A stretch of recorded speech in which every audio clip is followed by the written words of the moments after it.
നമ്മൾ മിക്കവാറും സഭകളിൽ ലോകപരമായ ബ്ലെസ്സിങ്സാണ് കൂടുതൽ പറയുന്നത്. അങ്ങനെയുള്ള സഭകൾ അത് മാത്രം പറയുന്ന സഭകളുമുണ്ട്, വല്ലപ്പോഴും ഇത്തിരി മായം കലർത്തുന്ന സഭകളുമുണ്ട്, ഇതല്ലാതെ മുകളിലോട്ട് മാത്രം നോക്കാൻ പഠിപ്പിക്കുന്നവരുണ്ട്. എൻ്റെ ഒരു ചോദ്യം ഇതാണ്, കർത്താവ് മുന്നമേ കണ്ട മുത്തുണ്ടല്ലോ, അത് ഈ ജനങ്ങളാണ്, സഭ, ലോകമാകുന്ന ചിപ്പിക്കകത്തുനിന്ന് കർത്താവ് വേർതിരിച്ചെടുക്കുന്ന ഒരു കൂട്ടം. അങ്ങനെ ഒരാളെ അബുദാബിയിൽ കർത്താവ് കണ്ടു. അവനെ യേശുവിനെ പോലെ ആക്കി സ്വർഗത്തിൽ കൊണ്ടുപോകണമെന്നാണ് കർത്താവിൻ്റെ ആഗ്രഹം. അവൻ ഏത് ചർച്ചിൽ വിടും? നമ്മുടെ ചർച്ചിൽ വിടുവോ? കേട്ടോ, ലോകത്തിലെ അംബാനിയെ പോലെ ആക്കാൻ വേണ്ടിയാണ് വിളിച്ചതെങ്കിൽ അതിന് പറ്റിയ ഇഷ്ടം പോലെ ചർച്ചകളുണ്ട്. അവിടെ എവിടെയെങ്കിലും ഇപ്പോൾ ചിലപ്പോൾ പോയിന്നും വരാം. പക്ഷെ നമ്മളൊരു കൊച്ചിനെ പ്ലേ സ്കൂളിൽ വിടുമ്പം കേരളത്തിലൊക്കെ ആദ്യം നോക്ക്, നീമാർ മരുന്ന് കൊടുത്ത് കിടത്തി ഉറക്കുവോ, നല്ലപോലെ പഠിപ്പിക്കുമോ, ട്രെയിൻഡ് സ്റ്റാഫാണോ, അല്ലാത്തത് നമ്മൾ പിള്ളേരെ വിടുകയില്ല. അതുപോലെ ഇന്നത്തെ സഭകളിൽ മിക്കവാറും എടുത്തും ലോകം പ്രസംഗിക്കപ്പെടുന്ന സഭകളിൽ വന്നു ചേരുന്നത് ചെമ്മരിയാടുകളല്ല, കോലാടുകളാണ്. അവർക്ക് വേണ്ടത് ലോകമാണ്, പ്രസംഗിക്കുന്നോ ലോകമാണ്.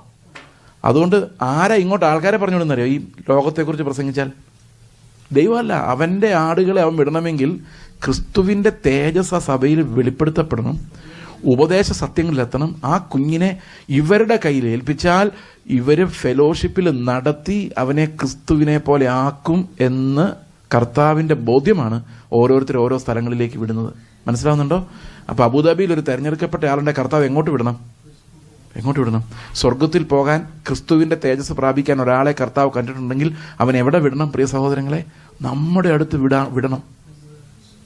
കർത്താവ് പറഞ്ഞു, അവരെ പോയാൽ അവൻ കർത്താവിനെ പോലെ എൻ്റെ ഉദ്ദേശം പൂർത്തിയാവും, അപ്പുറത്ത് പോയാലാവില്ല. വലിയ ജനക്കൂട്ടത്തെ കണ്ടിട്ടില്ലേ? അവരെന്തന്വേഷിച്ചാൽ പോകുന്നതെന്നറിയോ? കേൾപ്പാൻ ചെവിയുള്ളവൻ കേൾക്കട്ടെ. എങ്ങനെയാണ് പിള്ളേരെ വളർത്തേണ്ടത്, എങ്ങനെയാണ് നമ്മുടെ വീടിൻ്റെ പ്രയോറിറ്റീസ് എന്തായിരിക്കണം എന്നൊന്നും നമുക്ക് എളുപ്പത്തിൽ മനസ്സിലാക്കാൻ പറ്റില്ല. അതിൻ്റെ കാരണം, വേദപുസ്തകത്തിൽ 2 തരം ഉപദേശങ്ങളുണ്ട്. പുതിയ നിയമത്തിൽ 2 തരം ഉപദേശങ്ങൾ. ഒന്ന് പത്യോപദേശങ്ങൾ നമ്മൾ വിളിക്കുന്ന ഒരു സെറ്റ് ഓഫ് ഡോക്ട്രിൻസ് ആണ് പത്യോപദേശങ്ങൾ. മറ്റൊന്ന് ധർമ്മോപദേശങ്ങൾ അല്ലെങ്കിൽ മോറൽ ടീച്ചിങ്സ് എന്ന് പറയുന്ന ഒരു വിഭാഗമാണ്. ഈ 2 വിഭാഗം ടീച്ചിങ്സ് നമുക്ക് ബൈബിളിൽ എല്ലായിടത്തും കാണാം.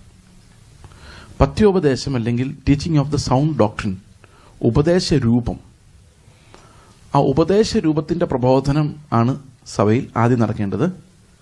അതിൽ നിന്നാണ് മോറൽ ടീച്ചിങ് ഉണ്ടാകുന്നത്, സന്മാർഗ ഉപദേശം ഉണ്ടാകുന്നത്. ഈ സന്മാർഗ ഉപദേശം ലോകത്തിൽ നിന്നും നമുക്ക് കടമെടുക്കാൻ പറ്റില്ല. ലോകത്തിൻ്റെ ഒരു സിസ്റ്റത്തിൽ നമുക്ക് സന്മാർഗ ഉപദേശം കടമെടുക്കാൻ പറ്റില്ല. അത് ഈ പത്യോപദേശത്തിൽ തന്നെ വേണം. ഈ പത്യോപദേശത്തിൽ നിന്ന്, അതായത് സൗണ്ട് ഡോക്ട്രിനിൽ നിന്നുള്ളൊരു മോറൽ ടീച്ചിങ് ഉണ്ടാകണമെങ്കിൽ ആദ്യം സൗണ്ട് ഡോക്ട്രിൻ എന്താണെന്ന് മനസ്സിലായി. ഇതാണ് എൻ്റെ ക്രൈസിസ് എന്ന് പറയുന്നത്. ഉദാഹരണത്തിന് ഞാൻ 1, 2, 3 ഇൻസ്റ്റൻസസ് നിങ്ങളോട് പറയാം, എൻ്റെ കൺഫ്യൂഷൻ എന്താണെന്ന് മനസ്സിലാക്കാൻ വേണ്ടി. പഴയ നിയമത്തിൽ നമ്മൾ പലപ്പോഴും വായിക്കുന്നുണ്ട്, സദൃശവാക്യങ്ങളിലുമൊക്കെ, മക്കളെ തല്ലി വളർത്തണം. ആധുനിക മനഃശാസ്ത്രം പറയുന്ന മക്കളെ തല്ലുക ചെയ്യരുതെന്നാണ്. എന്നാൽ സദൃശവാക്യങ്ങളിൽ നമ്മൾ ത്രൂ ഔട്ട് വായിക്കുന്നത് പിള്ളേരെ തല്ലി വളർത്തണം. അങ്ങനെയാണ് നമ്മൾ ആ പഴയ നിയമത്തിൻ്റെ ഉപദേശം മുഴുവൻ പഠിപ്പിക്കുന്നത്. പുതിയ നിയമം അങ്ങനെ തന്നെയാണോ പറയുന്നത്? എന്തെങ്കിലും വ്യത്യാസം പുതിയ നിയമത്തിലുണ്ടോ? നിങ്ങൾ പുതിയ നിയമത്തിൽ എവിടെയെങ്കിലും പിള്ളേരെ തല്ലണം എന്ന് എഴുതിയത് വായിച്ചിട്ടുണ്ടോ? എവിടെയെങ്കിലും വായിച്ചിട്ടുണ്ടോ? എന്തെങ്കിലും വ്യത്യാസമുണ്ടോ? ഞാനൊരു ചെറിയ സംഭവം നിങ്ങളോട് പറയാം. എൻ്റെ ജീവിതത്തിൽ നടന്നൊരു ചെറിയ സംഭവം. വർഷങ്ങൾക്ക് മുമ്പ് ഞങ്ങൾ ആന്ധ്രാപ്രദേശിലായിരിക്കുമ്പം, മിഷണറീസ് ആയിരിക്കുമ്പം, അവിടെ ഞങ്ങൾക്ക് ഒരു മോനുള്ളപ്പോഴാണ് ഞങ്ങളവിടെ ചെല്ലുന്നത്. ഞങ്ങളുടെ സ്വന്തം മോനുള്ള സമയത്താണ് ഞങ്ങളവിടെ ആന്ധ്രയിൽ മിഷണറീസായിട്ട് ചെല്ലുന്നത്. അവിടെ ചെന്ന് കഴിഞ്ഞപ്പോൾ ഞങ്ങളുടെ അയൽവക്കത്ത് ഒരു സ്ത്രീ മരിച്ചപ്പോൾ ഞങ്ങളൊരു കൊച്ചിനെ അഡോപ്റ്റ് ചെയ്തു, മകളായിട്ട് എടുത്തു. ഇപ്പോൾ ഇവിടെ ഭയങ്കര പാടായിരുന്നു ഇവിടെ വളർത്താൻ. കാരണം ഈ കുഞ്ഞുങ്ങളുള്ളവർ വേറൊരു കുഞ്ഞിനെ അഡോപ്റ്റ് ചെയ്യുമ്പോഴുള്ളൊരു പ്രോബ്ലം, നമ്മൾ വലിയ എന്തോ സഹായം ഈ കൊച്ചിന് ചെയ്തു കൊടുത്ത പോലെ നമ്മുടെ ചിന്ത. അതായത് നമ്മളില്ലായിരുന്നെങ്കിൽ ഇവള് എതിരേലും പോയി നശിച്ചു പോകേണ്ട കൊച്ചു. അപ്പം ഞാൻ ചെയ്ത വലിയ കാര്യമാണ്. ആർക്ക്? എനിക്ക്.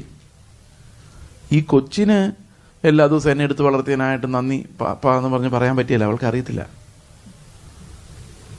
അവൾക്ക് 3 വയസ്സുള്ളൂ, അവൾക്കൊന്നും അറിയത്തില്ല. അവൾക്ക് അവളുടെ ആഗ്രഹങ്ങൾ, ആവശ്യങ്ങൾ നടക്കണം, അവളുടെ ഇഷ്ടങ്ങൾ നടക്കണം, അത്രയേ ഉള്ളൂ. ഈ അവളുടെ ഇഷ്ടങ്ങളൊന്നും നമുക്ക് അംഗീകരിക്കാൻ പറ്റുന്ന ഇഷ്ടങ്ങളല്ല. കാരണം ഞങ്ങളുടെ പ്രകൃതമല്ല, ഞങ്ങളുടെ കണ്ടല്ല വളർന്നേക്കുന്നത്, ഞങ്ങൾ സംസാരിക്കുന്ന ഭാഷയല്ല, വീട്ടിൽ കയറിയിരിക്കാൻ ഇഷ്ടമില്ല, സന്ധ്യ ആയാലും രാത്രിയായാലും റോട്ടിൽ കൂടെ നടക്കുന്നതാണ് ഇഷ്ടം. നമ്മുടെ വീടിനകത്ത് ടോയ്ലറ്റിൽ പോകാൻ ഇഷ്ടമില്ല, റോഡിൻ്റെ സൈഡാണ് അവൾക്ക് പറ്റുള്ളൂ. അഡോപ്റ്റ് ചെയ്ത് കഴിഞ്ഞാൽ നമുക്കതൊന്നും സമ്മതിക്കാൻ പറ്റില്ല. 6 മണിയാകുമ്പോഴെങ്കിലും വീട്ടിൽ കയറണ്ടേ കുഞ്ഞുങ്ങൾ? കയറില്ല. കരച്ചിലായിരിക്കും വിളിച്ച. വേറെ ആരും ഇല്ല താനും ഇവളോട് പറയാൻ. കരച്ചിൽ കൂടി രാത്രിയായാലും വീട്ടിൽ കയറാത്ത അവസ്ഥ വന്നു. ഇവൾക്ക് ഇവിടുത്തെ ടോയ്ലറ്റും ഇവിടുത്തെ ആഹാര രീതികൾ ഒട്ടും പറ്റത്തില്ല.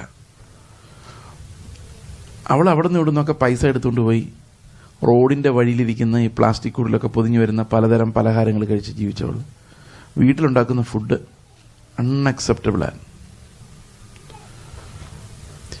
ഇങ്ങനെയായപ്പോൾ ഒരു തരത്തിലും ഇവിടെ മാനേജ് ചെയ്യാൻ പറ്റാത്ത അവസ്ഥ വന്നു. എടുത്തു മാനേജ് ചെയ്യാൻ പറ്റുന്നില്ല. അപ്പം ഞാൻ എന്ത് ചെയ്യണമെന്നറിയാതെ വിഷമം. ഇവള് രാത്രി മുഴുവൻ എന്തെങ്കിലും കാര്യത്തിന് കരച്ചിലായിരിക്കും. അപ്പോൾ ഞങ്ങളുടെ ഹൗസ് ഓണർ ഞങ്ങളുടെ വീടിൻ്റെ മുകളിൽ താമസിക്കുന്നത്, അവർ ഞങ്ങളെ വിളിച്ചിട്ട് പറഞ്ഞു, ഈ കൊച്ചിൻ്റെ കരച്ചിൽ കൊണ്ട് ഒരു രക്ഷയില്ല, എനിക്ക് ഉറങ്ങാൻ പറ്റുന്നില്ല. പുള്ളിയെ ആ സമയത്ത് പുള്ളിയുടെ ബൈക്ക് ആക്സിഡൻ്റ് ഉണ്ടായി, പുള്ളി കിടപ്പാൻ. അപ്പോൾ പുള്ളി പറഞ്ഞു, രാത്രിയിൽ ഇവളുടെ കരച്ചിൽ കേൾക്കുമ്പം എഴുന്നേറ്റ് എതിലെങ്കിലും ഓടണം തോന്നും, പക്ഷേ ഈ കിടപ്പായതുകൊണ്ട് അതും വയ്യ. അതുകൊണ്ട് നിങ്ങൾ ഒന്നുകിൽ ഈ കൊച്ചിനെ എവിടെയെങ്കിലും കൊണ്ടേ കളാം, അല്ലെങ്കിൽ വീട് മാറിക്കളാൻ പറഞ്ഞു. ഇവരെന്നിട്ട് ഈ പുള്ളിയുടെ മകനെ വിട്ട് ഞങ്ങൾക്ക് വേറെ വീട് അന്വേഷിക്കാൻ തുടങ്ങി. ഞങ്ങളുടെ കയ്യിൽ നയാ പൈസ ഇല്ല. ഈ വീടെടുക്കണമെങ്കിൽ അതിന് സെക്യൂരിറ്റി കൊടുക്കണം, പിന്നെ വാടക കൊടുക്കണം. ഇവിടെ 1500 രൂപ വാടകയാണ്. 1500 രൂപയാണ് ഞങ്ങൾക്ക് ആകെ അലവൻസ് ആയിട്ട് എവിടെ നിന്നൊക്കെ വരുന്നത്. 1500 രൂപ. അപ്പോൾ ഇവർ വാടക അധികം മേടിക്കാതെ, ഇവർ രഹസ്യമായിട്ട് ക്രിസ്ത്യാനികളായിരുന്നുകൊണ്ട് വാടകയൊന്നും മേടിക്കാതെ ഒരു മന്ത് പെൻഡിങ്ങും 2 മന്ത് പെൻഡിങ്ങും ഒക്കെ ആയി കറികളൊക്കെ അവരുണ്ടാക്കി കൊണ്ടുവന്നു. അങ്ങനെയൊക്കെ അഡ്ജസ്റ്റ് ചെയ്താൽ പോകുന്നത്. അപ്പോഴാണ് ഈ പ്രതിസന്ധി ഉണ്ടാകുന്നത്. ഞാൻ കർത്താവിൻ്റെ ചോദിച്ചു, എൻ്റെ കർത്താവ് എന്ത് ചെയ്യൂ ഈ കൊച്ചിനെ? എടുക്കുകയും ചെയ്തു, ഇനിയിപ്പോൾ ഒന്നും ചെയ്യാനും പറ്റില്ല, ഞങ്ങൾ എന്ത് ചെയ്യുമെന്നുള്ളൊരവസ്ഥ വന്നപ്പോൾ കർത്താവ് എന്നോട് പറഞ്ഞു, നിൻ്റെ മോനെ കൊണ്ട് നിനക്ക് എന്തെങ്കിലും പ്രോബ്ലം ഉണ്ടോ? ഞാൻ പറഞ്ഞില്ല, ഒരു പ്രോബ്ലം ഇല്ല. അവൻ ചെറുപ്പത്തിലെ ഭയങ്കര ഡിസിപ്ലിൻഡ് ആൻഡ് ഡീസൻ്റ് ആയിരുന്നു. ചെറുപ്പത്തിലെ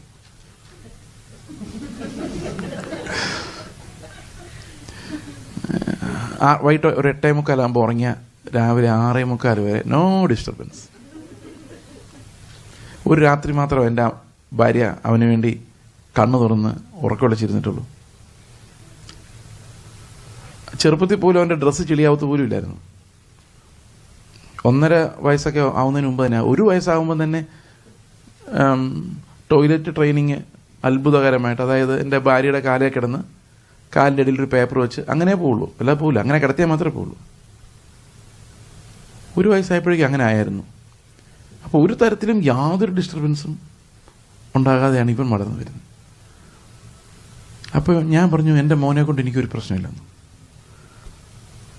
അപ്പോൾ കർത്താവ് പറഞ്ഞു, എൻ്റെ മോനെ കൊണ്ട് എനിക്കൊരു പ്രശ്നമില്ല. ക്രൂശിൽ പോയി മരിക്കാൻ പറഞ്ഞ് സന്തോഷമായിട്ട് പോയി മരിച്ചൊരു പുത്രനുണ്ടായിരിക്കുകയാണ്. നിന്നെപ്പോലെ ഒരുത്തനെ ഞാൻ ദത്തെടുത്തത്. ഞാൻ നിന്നോട് കാണിക്കുന്ന ദീർഘക്ഷമ എന്താണെന്ന് നിനക്ക് മനസ്സിലാണെങ്കിൽ നീ കൊച്ചിനോട് ക്ഷമിച്ചുകൊണ്ട് തുടങ്ങിക്കോളാൻ പറഞ്ഞു. ഞാൻ ആദ്യമായിട്ട് ദൈവം ഇങ്ങനെ സുന്ദരമായിട്ട് സംസാരിക്കുന്ന കേൾക്കുന്ന. ഞാൻ പോയി എൻ്റെ പഴയ ബൈബിൾ കോളേജിലെ നോട്ടുകളെല്ലാം വലിച്ചു കയറി പറപ്പിച്ചു. അങ്ങനെയാ, ഈ അക്ഷരങ്ങൾ പഠിച്ചിട്ട് കാര്യമില്ല. എന്നെ ദൈവം ദത്തെടുക്കുമ്പം ഒരു വലിയ കുഴപ്പമുണ്ടായിരുന്നു. അവൻ്റെ മകൻ്റെ സ്വഭാവമല്ല. അവൻ്റെ വീട്ടിൽ കയറ്റി ഇരുത്തി, പക്ഷെ അവൻ്റെ മകൻ്റെ പ്രകൃതമല്ല, നേരെ ഓപ്പോസിറ്റ് പ്രകൃത. പക്ഷെ എന്നോട് ദൈവം എങ്ങനെയാണ് പെരുമാറുന്നത്, അതാണ് ഞാൻ എൻ്റെ മക്കളോട് പെരുമാറാനുള്ള പാറ്റേൺ. പുതിയ നിയമത്തിൻ്റെ സ്ട്രക്ചർ എല്ലാം വേറെയാണ്. വേൾഡ് വ്യൂ എന്നൊരു വാക്കുണ്ട് ഫിലോസഫിയിൽ. വേൾഡ് വ്യൂ എന്തെങ്കിലും ഫിലോസഫി ആയിട്ട് പഠിച്ചിട്ടുള്ള ആളുകൾക്ക് അത് മനസ്സിലാവുമായിരിക്കും. There are different world views. World view എന്ന് പറയുന്നത് നമ്മുടെ വീക്ഷണകോൺ എന്നാണ് യഥാർത്ഥത്തിൽ അർത്ഥം. ലോകത്തെ നമ്മൾ എങ്ങനെ വീക്ഷിക്കുന്നു, ദൈവത്തെക്കുറിച്ചുള്ള നമ്മുടെ കാഴ്ചപ്പാട് എന്താണ്. ഇപ്പോൾ ഒരു ക്രിസ്ത്യൻ വേൾഡ് വ്യൂ എന്ന് പറഞ്ഞാൽ, ഒരു ക്രിസ്ത്യൻ വീക്ഷണകോൺ, അത് വിശദീകരിക്കാൻ ഭയങ്കര പ്രയാസമാണ്. അതിൻ്റെ കാരണം, സാധാരണ മക്കളെ വളർത്താനുള്ള ക്ലാസ്സുകളൊക്കെ ധർമ്മോപദേശങ്ങളാണ്. അങ്ങനെ ചെയ്യണം, ഇങ്ങനെ ചെയ്യരുത്, അങ്ങനെ ചെയ്യണം, ഇങ്ങനെ ചെയ്യരുത്. പക്ഷേ എഫേസ്യ ലേഖനം 6-ാം അധ്യായത്തിലേക്ക് വരുമ്പോൾ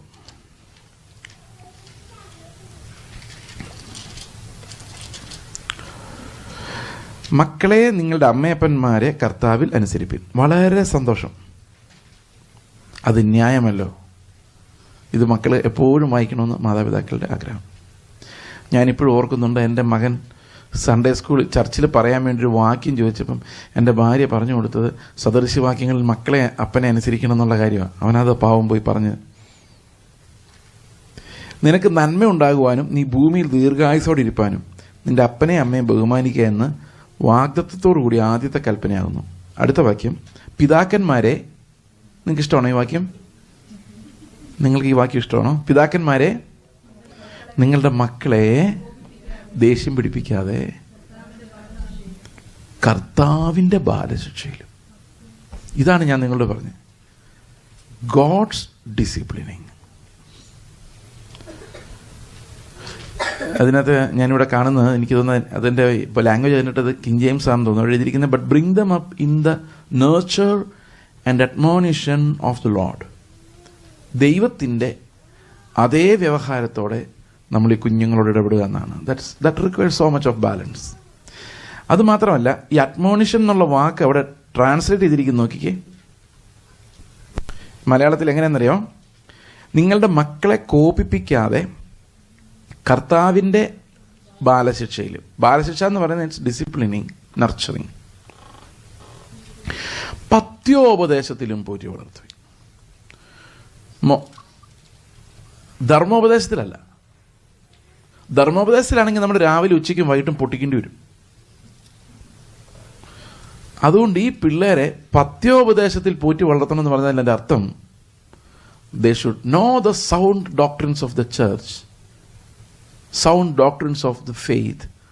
അല്ലാതെ മക്കളെ അപ്പനെ അമ്മയെ അനുസരിക്കണം, എന്താ നിങ്ങൾ നല്ലപോലെ പഠിക്കണം, കൃത്യമായിട്ട് ഇത് ചെയ്യണം, ഇത് ചെയ്യണം വേണം. പക്ഷെ അതിനു മുൻപ് they should understand why I should do that. ഇത് മനസ്സിലാക്കി തുടങ്ങുന്ന പ്രായമുള്ള പിള്ളേരെ കുറിച്ചേ പറയുന്നത് കേട്ടോ, കുഞ്ഞു പിള്ളേരെ കുറിച്ചല്ല. കുഞ്ഞു പിള്ളേർ അല്ലെങ്കിൽ നമ്മൾ തല്ലാതെ വിടുന്നതല്ലേ കുറച്ചുകൂടെ. ഓക്കെ, അപ്പോൾ തല്ലണോ വേണ്ടോ എന്നുള്ള വിഷയത്തിലേക്ക് നമ്മൾ വരുക. We need to find a New Testament mandate for parenting and child rearing, അല്ലേ? അതാണ് നമ്മുടെ ലക്ഷ്യം. ഇത് ഭയങ്കര ടഫാണ്. ചിലപ്പോൾ നിങ്ങൾക്ക് എന്നോട് ദേഷ്യം വന്നേക്കാം. നിങ്ങൾക്കൊന്നും പാസ്റ്ററൊന്നും അറിയത്തില്ല ഞങ്ങളുടെ പിള്ളേർ എന്താ ടൈപ്പ് സാധനങ്ങളാണ്. ഒരു കുഴപ്പമില്ല കേട്ടോ. ഓക്കെ, അപ്പോൾ ഈ പത്യോപദേശത്തിൽ എങ്ങനെ ട്രെയിൻ ചെയ്യാം എന്നുള്ളത്, ഈ പത്യോപദേശത്തിൻ്റെ വലിയൊരു അപകടം. നമ്മൾ ഈ എഫേസ്യ ലേഖനം 1-ാം അധ്യായത്തിൻ്റെ 1 മുതൽ 3-ാം അധ്യായത്തിൻ്റെ തീരുന്നവരെ, 3-ാം അധ്യായം തീരുന്നത് വരെ 3:21 വരെ പത്യോപദേശമാണ്. 4 തൊട്ടാണ് ധർമ്മോപദേശം. 4ന്റെ 1 ധർമ്മോപദേശം ആരംഭിക്കുകയാണ്. അത് ഇംഗ്ലീഷ് വായിക്കുമ്പോൾ ക്ലിയർ ആണ്. ഐ ദെയർഫോർ, അതുകൊണ്ട് ഞാൻ. ഏതുകൊണ്ടാണെന്നറിയോ? ഇത്രയും പത്യോപദേശം നമുക്ക് കിട്ടിയത് കൊണ്ട്. മലയാളത്തിൽ അതില്ല, ആ ദെയർഫോർ. അതുപോലെ തന്നെ റോമാലേഖനം 11 അധ്യായങ്ങൾ, ആദ്യത്തെ 11 അധ്യായങ്ങൾ പത്യോപദേശമാണ്. പെട്ടെന്ന് 12ലേക്ക് വരുമ്പം വായിച്ചേ, 1:12. മലയാളത്തിൽ അവിടെയും ദെയർഫോർ ഇല്ല. ഇംഗ്ലീഷിൽ നോക്കി, ഐ ബിസീച്ച് യു ദെയർഫോർ. എന്ത് കാരണത്താൽ? ഇങ്ങനെയെല്ലാമാണ് നമ്മുടെ ഉപദേശങ്ങൾ, അതുകൊണ്ട് നിങ്ങൾ ഇങ്ങനെയാണ് ജീവിക്കേണ്ടത്. So life has to spring out of that sound doctrines of the Bible. എന്തുകൊണ്ട്? റോമാലേഖനത്തിൻ്റെ തന്നെ 6-ാം അധ്യായം 17-ാം വായിക്കുമ്പോൾ നിങ്ങൾ ഇത്തിരി നേരം ക്ഷമിക്കുക, നമ്മൾ പേരൻറ്റിങ്ങിലോട്ട് വരുവാണ്. പക്ഷെ ആദ്യം ഇതിൻ്റെ പുറകിലുള്ള മെക്കാനിസം എന്താണെന്ന് മനസ്സിലാണ്. റോമർ 6:17, എന്നാൽ നിങ്ങൾ പാപത്തിൻ്റെ ദാസന്മാർ ആയിരുന്നുവെങ്കിലും നിങ്ങളെ പഠിപ്പിച്ച ഉപദേശരൂപത്തെ, അതെങ്ങനെ എഴുതിക്കുന്നത്? ഫോം ഓഫ് ഡോക്ട്രിൻ, ഉപദേശരൂപത്തെ ഹൃദയപൂർവ്വം അനുസരിച്ച് പാപത്തിൽ നിന്ന് സ്വാതന്ത്ര്യം ലഭിച്ച് നീതിക്ക് ദാസന്മാരായി തീർന്നതുകൊണ്ട്. അപ്പോൾ പാപത്തിൻ്റെ ദാസ്യത്വത്തിൽ നിന്ന് ഒരാൾ രക്ഷപ്പെടണമെങ്കിൽ, നീതിയുടെ സെർവൻസ് ആൻഡ് സ്ലേവ്സ് ആയി മാറണമെങ്കിൽ, ധർമ്മോപദേശത്തിൻ്റെ ഡൂസ് ആൻഡ് ഡോൺസിൻ്റെ അനുസരണം പോരാ, അവൻ പഥ്യോപദേശം, സൗണ്ട് ഡോക്ട്രിൻ ഉള്ള ആളായിട്ടിരിക്കണം. എങ്കിൽ മാത്രമേ അവന് ഉപദേശത്തിലെത്തിയെങ്കിൽ മാത്രമേ അവനെ നന്നാക്കാൻ സാധിക്കുള്ളൂ. അവൻ നീതിയുടെ അടിമയായി മാറാൻ കഴിയുള്ളൂ.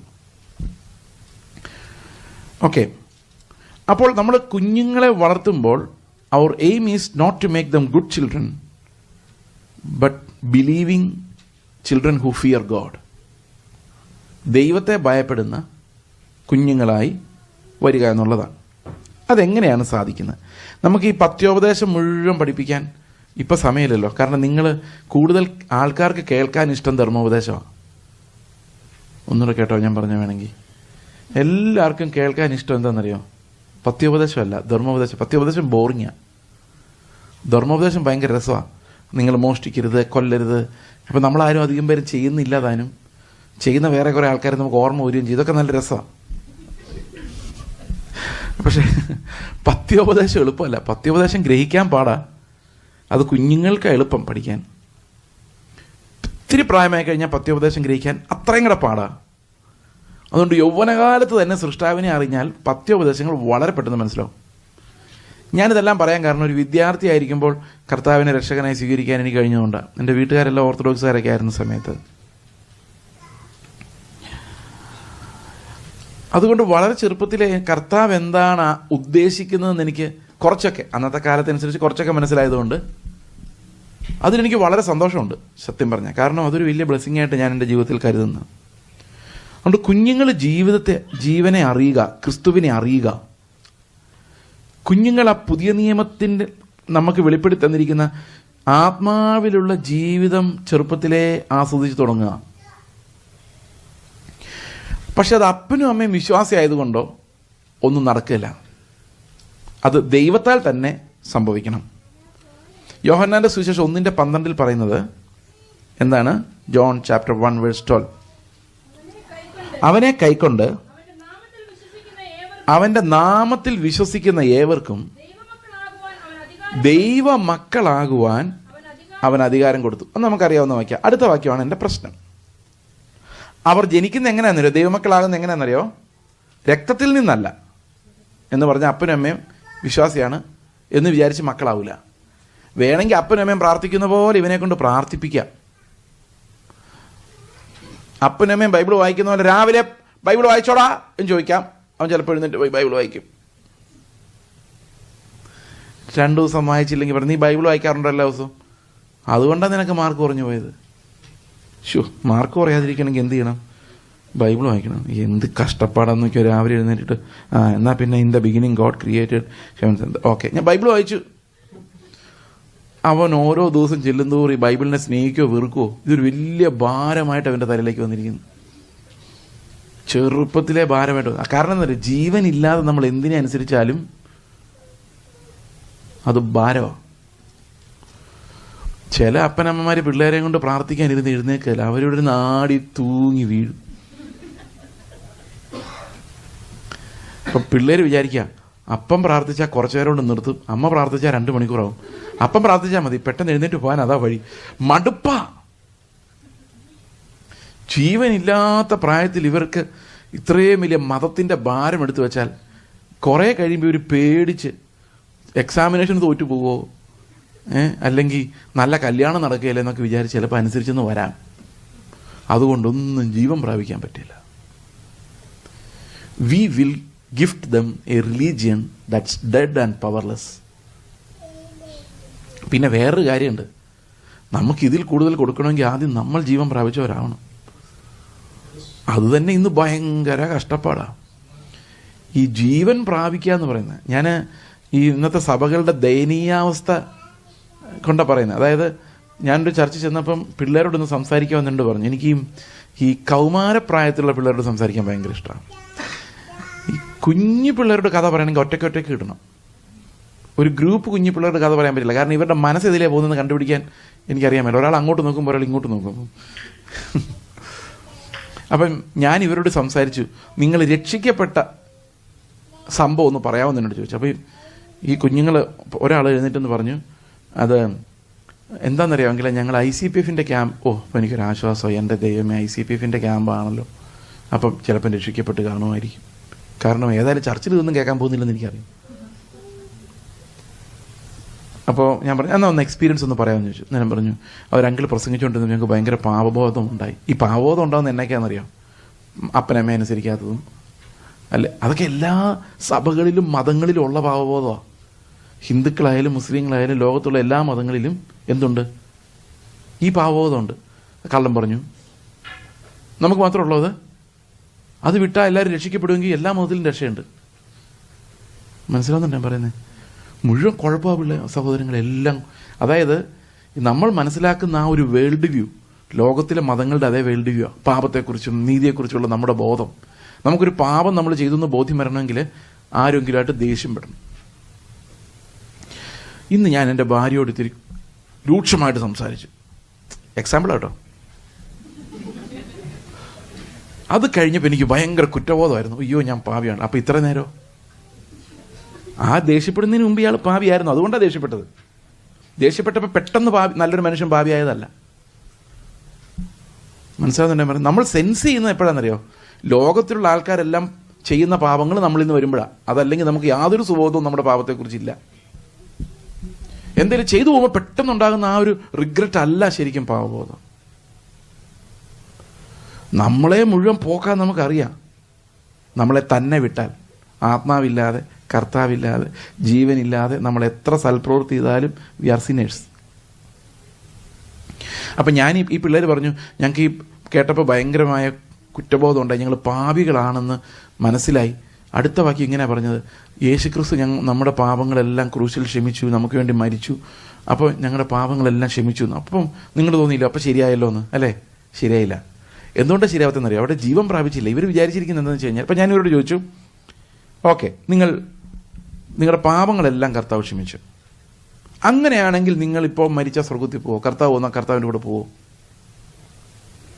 നിങ്ങൾ ദൈവത്തിൻ്റെ മക്കളായി മാറിയോ? ദൈവത്തിൻ്റെ ജീവൻ നിങ്ങൾ പ്രാപിച്ചോ? അപ്പോൾ ഒരു കൊച്ചു ചോദിക്കുമോ, അങ്ങനെയൊക്കെ ഉണ്ടോ? എങ്കിൽ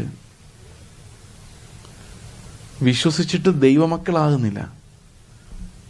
പാപം ചെയ്യുമ്പോൾ ഒരു ഓർമ്മ വരുന്നുണ്ട്, മാനസാന്തരപ്പെടുന്നുണ്ട്, കർത്തൃമേശ എടുക്കുന്നുണ്ട്, എന്നിട്ട് അടുത്ത കർത്തൃമേശ വരെ പാപം ചെയ്യും. കർത്തൃമേശ എടുക്കാൻ നേരത്ത് പാസ്റ്റർ പ്രത്യേകിച്ച് പാപബോധം ഉണ്ടാക്കിപ്പിക്കും, ഒന്ന് കരയിപ്പിക്കും. കരഞ്ഞു കഴിഞ്ഞാൽ നമ്മുടെ ചിന്ത നമ്മുടെ പാപമെല്ലാം കർത്താവ് ക്ഷമിച്ചു എന്നാണ്. എൻ്റെ പ്രിയ സഹോദരങ്ങളെ, ഇതും വേറൊരു മണ്ടത്തരം. നമ്മൾ എത്ര കരഞ്ഞാലും നമ്മുടെ പാപം പോകില്ല, യേശുവിൻ്റെ രക്തത്തിൽ മാത്രമേ പോകുള്ളൂ. നമ്മൾ കരഞ്ഞെന്ന് ഓർത്തുകൊണ്ടൊന്നും പാപം പോകില്ല. പണ്ടൊരു പാട്ടുകാരൻ, ഞാൻ ഇന്നലെ ആണെന്ന് തോന്നുന്നു ആ കാര്യത്തോടെ ഞങ്ങൾ വീട്ടിൽ പറയായിരുന്നു, അഗസ്റ്റസ് ടോപ്ലാഡി എന്ന് പറഞ്ഞൊരു പാട്ടുകാരൻ എഴുതിയൊരു പാട്ടാണ്, പിളർന്നൊരു പാറയെ നിന്നിൽ ഞാൻ മറയട്ടെ. അല്ലേ, അത് പോപ്പുലറായിട്ട് വേറൊരു പാട്ട് ഇറങ്ങിയിട്ടുണ്ട്, അതല്ല പഴയ പാട്ട്. അത് എങ്ങനെയാണ് പാടുന്നത്? കറക്റ്റ്,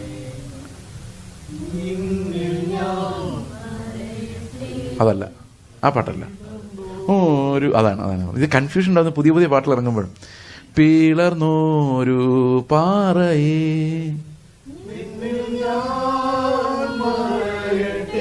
എന്നോട് എൻ്റെ ബൈബിൾ കോളേജിലെ സാർമാർ പറഞ്ഞായിരുന്നു, നീ എവിടെ വേണേലും പോയി പ്രസംഗിച്ചു, പക്ഷെ ദയവായിട്ട് പാടരുത്, ഉപദ്രവിക്കരുതെന്ന് അവർ പറഞ്ഞാൽ വിട്ടത്. അതുകൊണ്ട് ഇതിനടുത്ത സ്റ്റാൻസ് ഒന്ന് പാടാം നിങ്ങൾക്ക് അറിയാമെങ്കിൽ. പിളർന്നൊരു പാറയെ നിന്നിൽ ഞാൻ മറയട്ടെ. അടുത്ത സ്റ്റാൻസ്.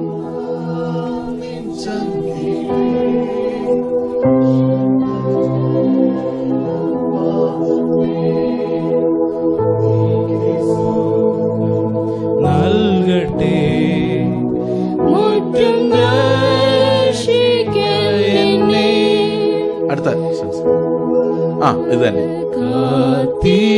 ശ്രദ്ധിക്കണേ, സ്റ്റാൻസ്.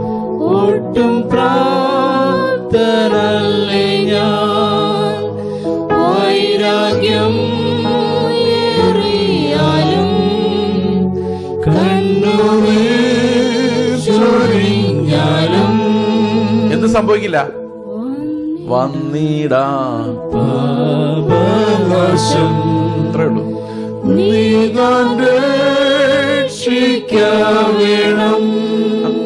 പണ്ട് പാപം ചെയ്തു, ഞാനൊന്ന് കരഞ്ഞു എന്ന് പറഞ്ഞുകൊണ്ട് നിങ്ങൾ രക്ഷപ്പെട്ടു എന്ന് വിചാരിക്കരുത്.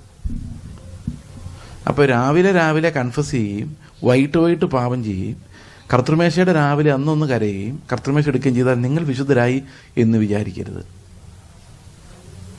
ഈ മതങ്ങളെല്ലാം പതുക്കെ അങ്ങോട്ട് ചെന്ന് ചാടുന്നു. പ്രവൃത്തി എന്തെങ്കിലും വരിക, ഏറ്റു പറയുക, പാപക്ഷം പ്രാപിക്കുക, അവിടെ തീരുന്നില്ല. അതുകൊണ്ടാണ് ഈ സൗണ്ട് ഡോക്ട്രിൻ എന്താണെന്ന് നമുക്ക് മനസ്സിലാകാതെ നമുക്ക് പിള്ളേരെ പഠിപ്പിക്കാൻ പറ്റില്ല. നമ്മൾ കുറച്ച് കാര്യങ്ങളൊക്കെ ഇനി വരുന്ന ദിവസങ്ങളിൽ കാണും. എങ്കിലും നമ്മുടെ ഇന്നത്തെ കോണ്ടെക്സ്റ്റിൽ ചില കാര്യങ്ങൾ മാത്രം നിങ്ങളുടെ മുമ്പിൽ വെച്ചിട്ട് നമുക്ക് നമ്മുടെ വിഷയത്തിലേക്ക് വരാം. എഫ്.എസ്. ലേഖനം നമ്മൾ എഫ്.എസ്. ലേഖനം 6 ഇപ്പോൾ വായിച്ചത് അല്ലേ? പിള്ളേരെ എന്ത് ചെയ്യരുത്? പിള്ളേരെ കോപിപ്പിക്കരുത്. കൊളോസ് ലേഖനത്തിൽ പറയുമ്പം അവർ തളർന്നു പോകാതിരിക്കാൻ വേണ്ടി അവർ നിരാശപ്പെട്ടു പോകാൻ അനുവദിക്കരുതെന്ന്. ഓക്കെ, ഈ എഫ്.എസ്. ലേഖനം 1-ാം അധ്യായത്തിൽ 1 മുതൽ 14 വരെയുള്ള വാക്യങ്ങൾ ഞാൻ ജസ്റ്റ് ഇതൊന്ന് സ്പ്ലിറ്റ് ചെയ്ത് കാണിക്കുന്നേ ഉള്ളൂ, കാരണം അത്ര സമയമില്ലാത്തതുകൊണ്ട്. 1 മുതൽ ഈ 6-ാം അധ്യായത്തിലേക്ക് വരുക.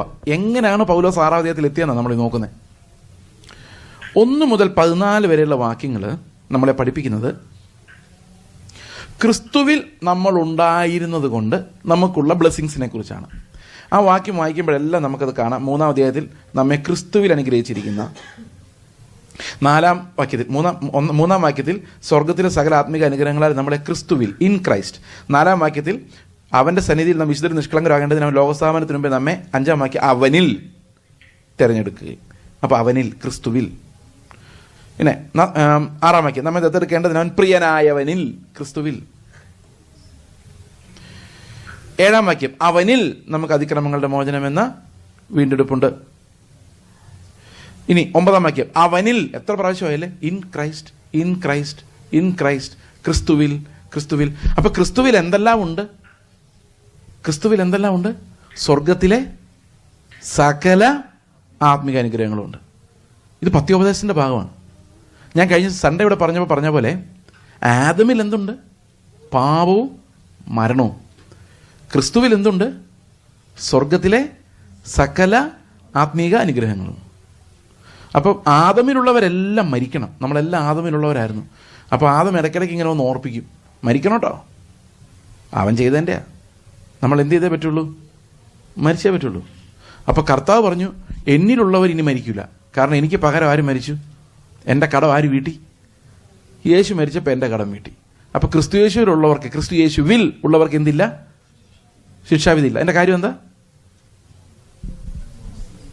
ആദമിൽ ഉള്ളവരെല്ലാം മരിക്കണം, പക്ഷെ ഞാൻ മരിക്കില്ല. അതിൻ്റെ കാരണം ഞാൻ ആദമിൽ മാത്രമല്ല, ഞാൻ എവിടെ ഉണ്ടായിരുന്നു? ക്രിസ്തുവിൽ. അപ്പം ക്രിസ്തു എന്ത് ചെയ്തു? ആദമിൻ്റെ കടം വീട്ടി. ഒടുക്കത്തെ ആദം വന്ന് ആദമിൻ്റെ കടം വീട്ടിയപ്പോൾ ഞാൻ എവിടെ ഉണ്ടായിരുന്നു? ക്രിസ്തു യേശുവിൽ ഉണ്ടായിരുന്നു. അപ്പോൾ എൻ്റെ കടം വീടി, ഇനി ഞാൻ മരിക്കണ്ട. അപ്പോൾ ക്രിസ്തുവിലുള്ളവർക്കെല്ലാം ക്രിസ്തു അധ്വാനിച്ചതിൻ്റെ പങ്കുണ്ട്.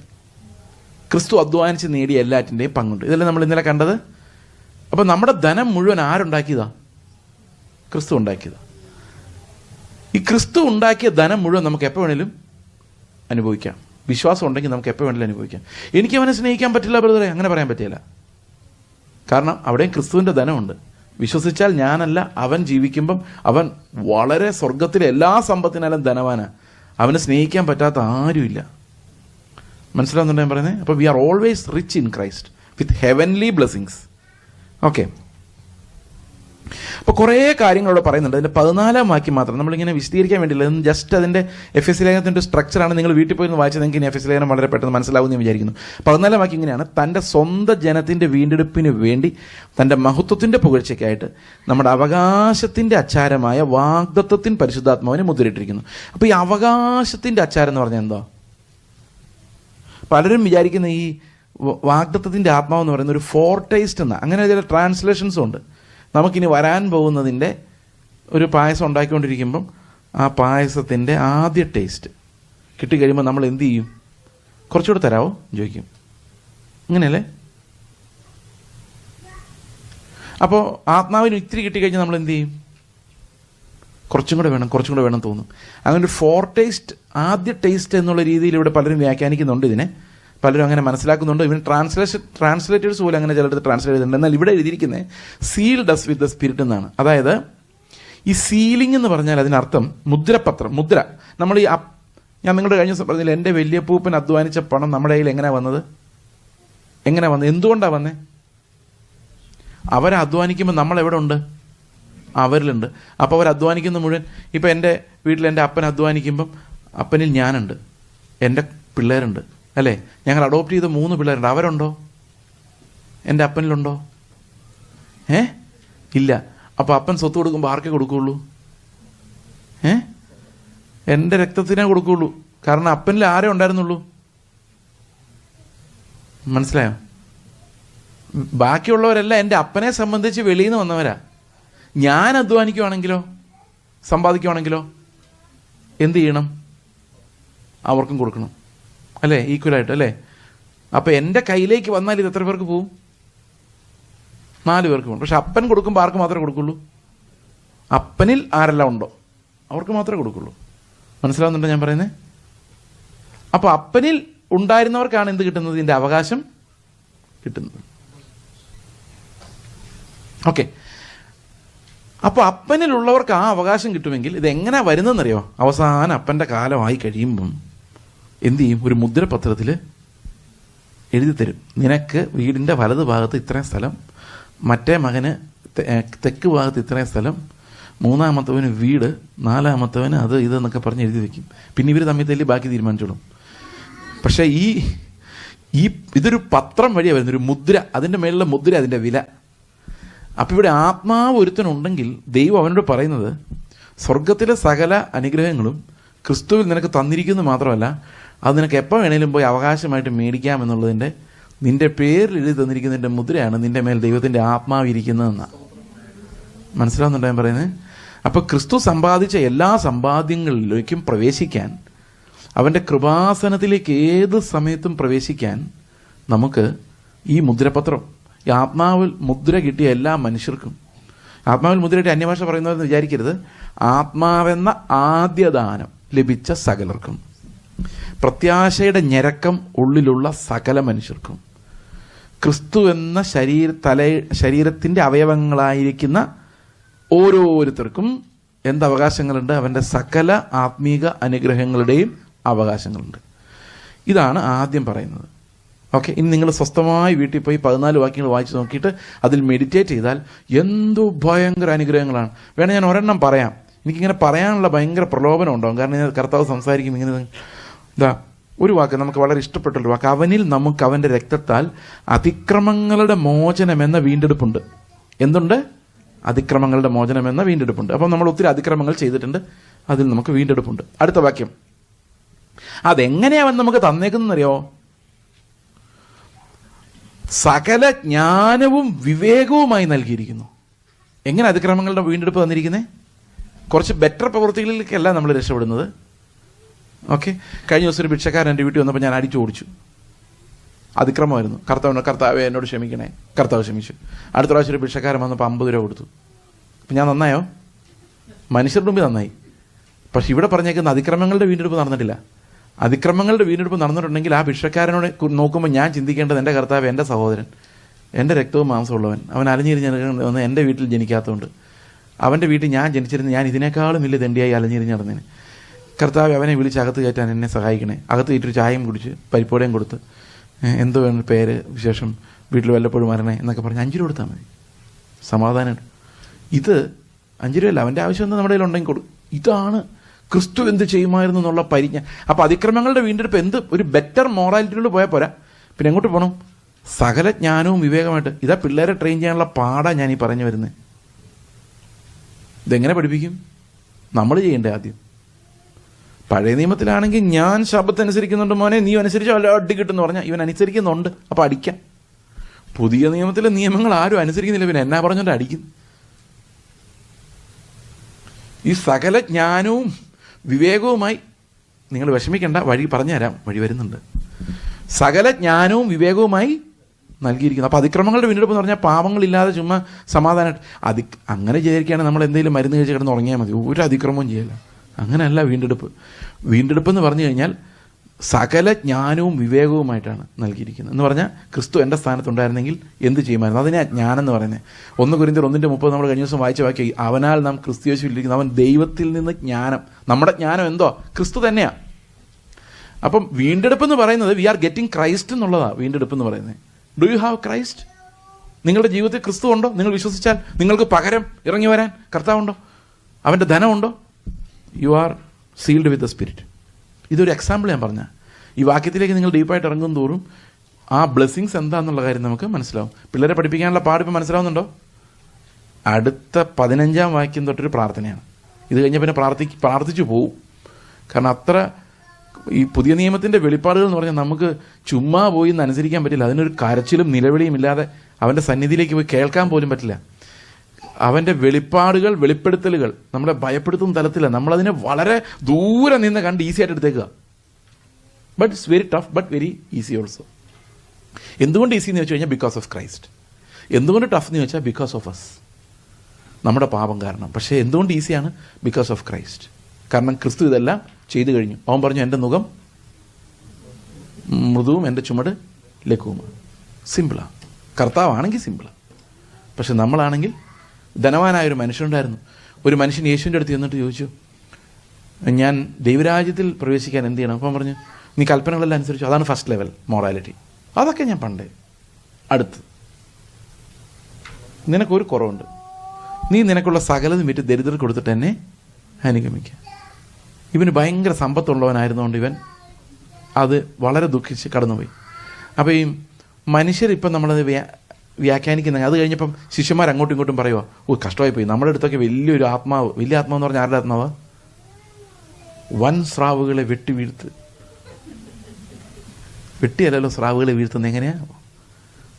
വമ്പൻ സ്രാവുകൾ അങ്ങനെയൊക്കെയില്ലേ? വൻ മരങ്ങൾ. അതാ ഈ വമ്പൻ സ്രാവുകൾ. ക്രിമിനൽ കേസുകളൊക്കെ വരുമ്പോഴാണ് വമ്പൻ സ്രാവുകൾ. ചർച്ചിൽ വീഴ്ത്തുന്ന വൻ മരങ്ങളെയാ. വാ, ഒരു വൻ മരം നടന്നു വന്നതായിരുന്നു. കർത്താവിനൊരു പരിജ്ഞാനമില്ലാതെ സംസാരിച്ച് അവനെ ഓടിച്ചു അല്ലേ? അവൻ കൂടെ ഉണ്ടായിരുന്നെങ്കിൽ ദൈവരാജ്യത്തിൽ 5 പൈസയുടെ ഷോർട്ടേജ് ഉണ്ടാവില്ലായിരുന്നു. അവനോട് പാവങ്ങൾ കൊടുക്കാൻ പറയുന്നതിന് പകരം നിന്റെ സ്വത്തെല്ലാം വീട്ട് ചർച്ചിലോട്ട് കൊണ്ടുവരാൻ പറഞ്ഞാൽ പിന്നെയും കൊണ്ടുവന്നേനെ. കാരണം പാവങ്ങൾക്ക് കൊടുത്താൽ ഇത് എതിലേ പോയിന്ന് പോലും ഒരു കണക്കില്ല. ചർച്ചിൽ കൊടുത്താൽ അതിൻ്റെ ഗമ ആ ചർച്ച ഉള്ളിടത്തോളം കാലം ഉണ്ടാവും. ചർച്ചിലോട്ട് കൊടുക്കാൻ പറഞ്ഞാൽ പിന്നെ നമുക്ക് കൊടുക്കാൻ പറ്റും. കാരണം ഒരു ഫാൻ കൊടുത്ത് അതിൻ്റെ താഴെ മുകളിലത്തെ പങ്കയുടെ മുകളിലെങ്കിലും donated by mister and missus എന്ന് എഴുതാം. പിന്നെ വല്ലപ്പോഴും ഫാൻ തിരിയുമ്പോൾ ഞാനാണല്ലോ കൊടുത്തതെന്ന് ആലോചിക്കാം. അങ്ങനെയൊക്കെ ഉണ്ട്. പക്ഷെ പാവങ്ങൾ കൊടുത്താൽ പിന്നെ ഒരു പ്രയോജനമില്ല. അവരതുവഴി പോകും അതുമായിട്ട്. അപ്പോൾ ഈ സ്വയനീതിയുടെ പ്രവൃത്തികൾ, നിങ്ങളൊരു ക്ലോക്ക് ചർച്ചിന് ദാനം ചെയ്തോ നിങ്ങളൊരു കാര്യം തീർന്നു. നിങ്ങളെപ്പോൾ വന്നാലും ആ ക്ലോക്ക് നോക്കും, ഈ പാസ്റ്റർ അതിനകത്ത് ബാറ്ററി ഇട്ടിട്ടില്ല, സ്ലോ ആണല്ലോ ഓടുന്നത്, ഇങ്ങനൊന്നും കൊടുക്കരുത് ഇവർക്കൊന്നും മേടിച്ച് എന്ന് പറയാം. ആ 50 റിയാലായിരിക്കും അല്ലേ, 5 റിയാൽ 10 റിയാൽ. അത് മുടക്കിയതിൻ്റെ വിഷമം, അതിൻ്റെ ഗമയും എത്ര തൂത്താലും പോവില്ല. ഞാനൊരു ചർച്ചിൽ ചെന്ന് ഇപ്പം ഞാനിങ്ങനെ പ്രസംഗിച്ചു. ചർച്ചിന് കേരളത്തിൽ അങ്ങനെയൊക്കെയാണല്ലോ, കസേരയൊക്കെ മേടിച്ച് കൊടുക്കണമല്ലോ. അപ്പോൾ ഒരു കസേര മേടിച്ച് കൊടുത്താൽ അതിൻ്റെ ഗമ ഒരിക്കലും പോകില്ല എന്ന് പ്രസംഗിച്ച് കഴിഞ്ഞപ്പം ഒരു മനുഷ്യൻ എന്ന പാസ്റ്ററോട് ചോദിച്ചെന്ന്, ഞാനാ ഇവിടുത്തെ കസേര മേടിച്ചു തന്നെന്നുള്ള കാര്യം നിങ്ങൾ വല്ലതും പാസ്റ്ററോട് പറഞ്ഞായിരുന്നു? അപ്പം മനുഷ്യന് സഹിക്കാൻ പറ്റിയല്ല. ഒരു നല്ല പ്രവൃത്തി ചെയ്താൽ അതിൻ്റെ ആസ്വാദനം ഇങ്ങനെ കിടക്കും. അത് കാണുന്തോറും അതിൻ്റെ ആസ്വാദനം കിടക്കും. മനസ്സിലാകുന്നുണ്ടല്ലോ? അപ്പം ഇങ്ങനെയുള്ള കാര്യങ്ങൾ കാരണം നമുക്ക് ഒരു സൽപ്രവൃത്തി ചെയ്തും രക്ഷപ്പെടാൻ പറ്റാത്ത അവസ്ഥയാണ്. സൽപ്രവൃത്തി ചെയ്തും രക്ഷപ്പെടാൻ പറ്റില്ല. ഇപ്പം 15-ാം അധ്യായത്തിൽ വരുമ്പോൾ, 15-ാം വാക്യത്തിലേക്ക് വരുമ്പം പൗലോസ് ഒരു പ്രാർത്ഥനയിലോട്ട് പോവുക. എന്നിട്ട് ഇത്രയും പറഞ്ഞു കഴിഞ്ഞിട്ട് എന്താണെന്നറിയോ, ഇത് ചുമ്മാ കാഷ്വലായിട്ട് എടുക്കാൻ പറ്റിയല്ല, ഭയങ്കര പ്രശ്നമാണ്. 18-ാം വാക്യത്തിൽ 17-ാം വാക്യത്തിൻ്റെ അവസാനം 17 വലിയ വാക്യം കേട്ടോ. അത് ഞാൻ നമ്മുടെ വിഷയം ഇതില്ലാത്തതുകൊണ്ടാണ്. 17 വലിയ വാക്യം ഇതാണ്: യേശുക്രിസ്തുവിൻ്റെ ദൈവവും മഹത്വവുമുള്ള പിതാവുമായവൻ നിങ്ങൾക്ക് തന്നെക്കുറിച്ചുള്ള പരിജ്ഞാനത്തിൽ, യേശുവിനെക്കുറിച്ചുള്ള പരിജ്ഞാനത്തിൽ, ഇതൊക്കെ നമ്മൾ മനസ്സിലാക്കേണ്ട വാക്കുകളാണ്. പിന്നീട് നമുക്കത് വിശദമാണ്. പരിജ്ഞാനത്തിൽ ജ്ഞാനത്തിൻ്റെയും വെളിപ്പാടിൻ്റെയും ആത്മാവിനെ തരേണ്ടതിന്. അപ്പം നമുക്ക് ജ്ഞാനത്തിൻ്റെയും വെളിപ്പാടിൻ്റെ ആത്മാവ് വേണം. എന്ത് വേണമെങ്കിലാണ്, നല്ല ഭാര്യയും ഭർത്താവും ആവണമെങ്കിൽ, നല്ല പേരൻസ് ആണെങ്കിൽ, നല്ല പിള്ളേരാണെങ്കിൽ ആദ്യം എന്ത് വേണം? ഈ പത്യോപദേശം. ഇതാ നമ്മൾ പഠിപ്പിക്കേണ്ടത്. നമ്മൾ പിള്ളേരെ ഉപദേശിച്ച് നിയന്ത്രിക്കാൻ വടിക്ക് പകരം എന്താ വെച്ചിരിക്കുന്നത്? ഈ പത്യോപദേശമാണ്. ഇപ്പം എന്താ പ്രാർത്ഥിക്കുന്നു നോക്കിയേ? തന്നെക്കുറിച്ചുള്ള പരിജ്ഞാനത്തിൽ ജ്ഞാനത്തിൻ്റെയും വെളിപ്പാടിൻ്റെയും ആത്മാവിനെ തരേണ്ടതിനും. നിങ്ങളുടെ പുറമേയുള്ള ദൃഷ്ടി പ്രകാശിച്ചാൽ നമ്മളിങ്ങനെ പറയും, പഠിക്കടാ, പഠിച്ചില്ലെങ്കിൽ നീയൊക്കെ എങ്ങനെ ജീവിക്കൂടാ? പിറ്റേ ദിവസം ഞായറാഴ്ച ഇതേ അപ്പനും അമ്മയും പോയിട്ട് നീ മാത്രം മതി. കൊച്ചു വിചാരിക്കുക നീ മാത്രം മതി, പിന്നെ എന്തിനാ പഠിക്കുന്നത്?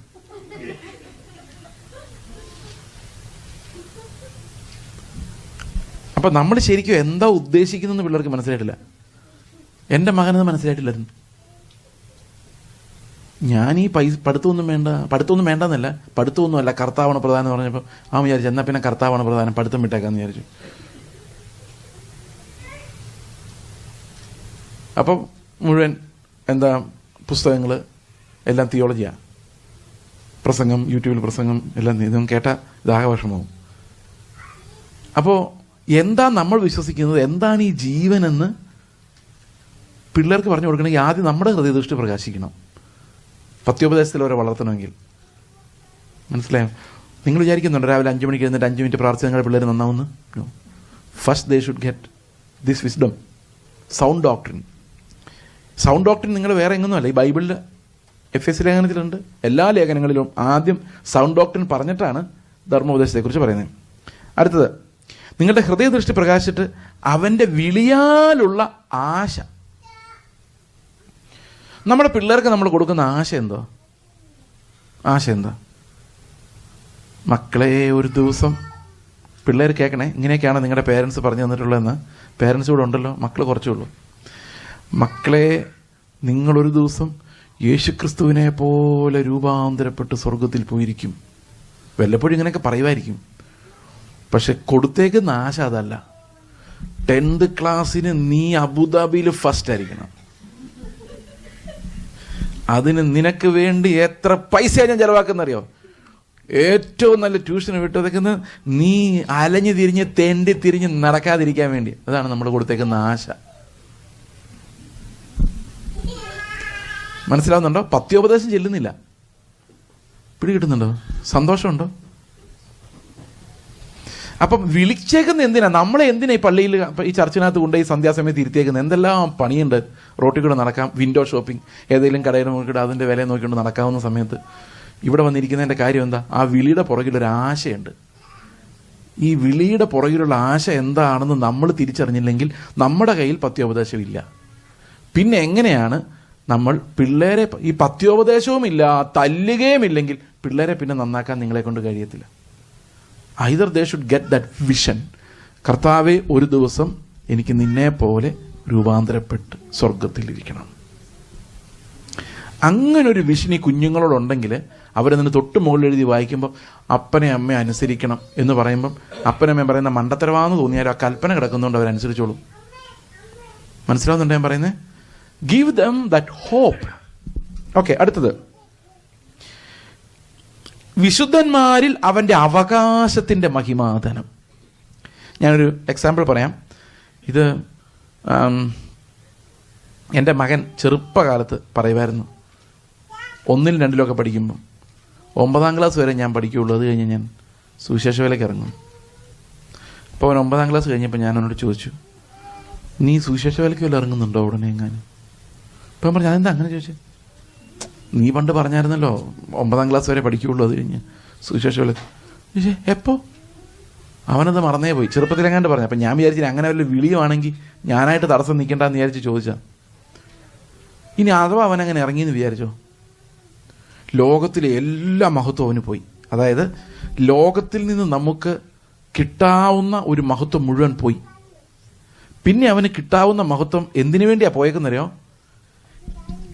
വിശുദ്ധന്മാരിൽ അവൻ്റെ അവകാശത്തിൻ്റെ മഹത്വധനം, മഹിമാധനം. അത് നോക്കുമ്പോഴാണ് ലോകത്തിൻ്റെ മഹത്വം വേണ്ടാന്ന് വെക്കുന്നത്. ഇങ്ങനെ നിങ്ങളുടെ പിള്ളേർ ഇറങ്ങി പോകുന്നെങ്കിൽ എന്ത് തോന്നും? സഹിക്കാൻ പറ്റില്ല. ഡിഗ്രിയുടെ കഴിഞ്ഞ് പോടാ. ചില ആൾക്കാർ ഉപദേശിക്കുന്നത് എങ്ങനെയെന്നറിയോ? അങ്ങനെ വല്ലവരുടെയും ചെലവിൽ ജീവിക്കരുത്. നിങ്ങൾ പഠിച്ചൊരു ജോലിയൊക്കെ വാങ്ങിച്ചിട്ട് ആ പൈസ കൊണ്ട്, അപ്പോൾ പിള്ളേരുടെ ലക്ഷ്യം എന്താണ്? പഠിത്തം, ജോലി. ഇനി ഇതൊക്കെ പിള്ളേർക്ക് വേണ്ടേന്ന് നിങ്ങൾ ചോദിക്കും. വേണം, അത് വേണ്ടാന്നല്ല. പക്ഷെ ആദ്യം നിങ്ങൾ അതിൻ്റെ കൂടെ നിങ്ങൾ എന്തും കൊടുത്തിരിക്കണം. ഈ പത്യോപദേശം കൊടുത്തിരിക്കണം. അതെങ്ങനെ കൊടുക്കാം? അടുത്ത വാക്യം, അങ്ങനെ അവൻ ക്രിസ്തുവിലും വ്യാപരിച്ച് അവനെ മരിച്ചവരുടെ ഇടയിൽ ഉയർപ്പിക്കുകയും. അപ്പോൾ സകലത്തിൻ്റെയും നിറവായ ക്രിസ്തുവിൻ്റെ ശരീരത്തിൻ്റെ ഭാഗമാണ് നമ്മളെന്ന്, ആ ധനത്തിൻ്റെ അവകാശികളാണ് നമ്മളെന്ന് ആദ്യം മനസ്സിലാക്കണം. ഇതാണ് ഒരു പ്രാർത്ഥന. ഓക്കെ, ഇനി നമ്മൾ 3-ാം അധ്യായത്തിൻ്റെ 15 വരെ നമ്മൾ സ്കിപ്പ് ചെയ്തു. നിങ്ങൾ വീട്ടിൽ പോയി വായിച്ചാൽ മതി. 16-ാം അധ്യായത്തിലേക്ക് വരുമ്പം അവിടെ രണ്ടാമതൊരു പ്രാർത്ഥനയുണ്ട്. ആദ്യം നമ്മൾ പ്രാർത്ഥിച്ചത് ക്രിസ്തുവിൽ നമ്മളായിരിക്കുമ്പോൾ നമുക്ക് കിട്ടുന്ന ധനത്തെക്കുറിച്ചാണ്. നമ്മൾ എങ്ങനെ ക്രിസ്തുവിലായതെന്നറിയോ? നമ്മൾ തീരുമാനിച്ചതല്ല, അത് ദൈവത്തിൻ്റെ കരുണയായിരുന്നു.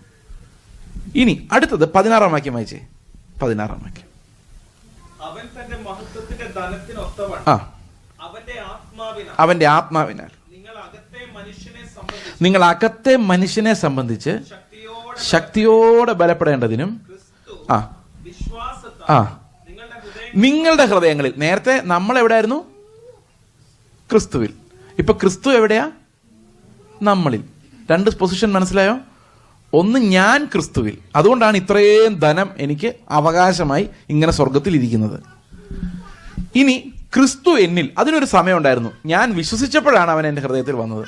അതിനൊരു ഡേറ്റും ടൈമും ഉണ്ടായിരുന്നു, അല്ലേ? ഡേറ്റും ടൈമും നിങ്ങൾക്ക് ഒരു പക്ഷെ ഓർമ്മയില്ലായിരിക്കും, പക്ഷെ അങ്ങനെ ഒരു സമയം ഉറപ്പായിട്ടും നിങ്ങളുടെ വിശ്വാസത്തെ ദൈവത്തിൽ അർപ്പിച്ച ഒരു നിമിഷം ഉണ്ടായിരുന്നു. അന്ന് മുതൽ ക്രിസ്തു എവിടെ ഉണ്ട്? നിങ്ങളുടെ ഹൃദയത്തിലുണ്ട്. അപ്പം ഈ വലിയ ധനം എൻകാഷ് ചെയ്യാൻ എന്നെ കൊണ്ട് പറ്റിയല്ല, പിന്നെ ആരെ കൊണ്ടേ പറ്റുള്ളൂ?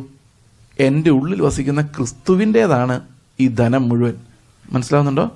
അപ്പോൾ അത് ഞാനത് അനുഭവിക്കണമെങ്കിൽ ഞാൻ മരിക്കണം, പകരം ആര് ജീവിക്കണം? ക്രിസ്തു എന്നിൽ ജീവിക്കണം. അങ്ങനെ വരുമ്പോൾ എന്ത് സംഭവിക്കുന്നറിയോ? യേശു ക്രിസ്തു എന്നിൽ വസിക്കാൻ തുടങ്ങുമ്പോൾ, അവൻ്റെ ജീവൻ എന്നിലേക്ക് പകരുമ്പോൾ, പിന്നെ ജീവിക്കുന്നത് ഞാനല്ല, ക്രിസ്തു അത്രേ. ഞാൻ എന്തായി? ക്രൂശിക്കപ്പെട്ടു. ഇനി ജീവിക്കുന്നത് ക്രിസ്തുവാണ്. അങ്ങനെ കർത്താവ് നമ്മളിൽ ജീവിക്കുമ്പോൾ നമ്മുടെ കയ്യിലുള്ള മുഴുവൻ ധനവും, അവകാശത്തിൻ്റെ ധനം മുഴുവൻ നമുക്കിവിടെ ഉപയോഗിക്കാം. കാരണം ആരത് ഉപയോഗിക്കുന്നത്? നമ്മുടെ പുതിയ ജീവനാണ്. ക്രിസ്തുവിന് അനുരൂപമായി സൃഷ്ടിക്കപ്പെട്ട, ആത്മാവിനാൽ സൃഷ്ടിക്കപ്പെട്ട പുതിയ മനുഷ്യനാണ്. മനസ്സിലാവുന്നുണ്ട് ഞാൻ പറയുന്നത്? അടുത്ത വാക്യം ഇവിടെ വായിച്ചു, എന്നിട്ട് നമുക്ക് അങ്ങോട്ട് പോകാം. നിങ്ങളുടെ ഹൃദയങ്ങളിൽ വസിക്കേണ്ടതിനും വരം നൽകണമെന്നും അടിസ്ഥാനപ്പെട്ടവരായി, കണ്ടോ, വീതിയും നീളവും ഉയരവും ആഴവും എന്തെന്ന് സകല വിശുദ്ധന്മാരോടും കൂടെ ഗ്രഹിപ്പാനും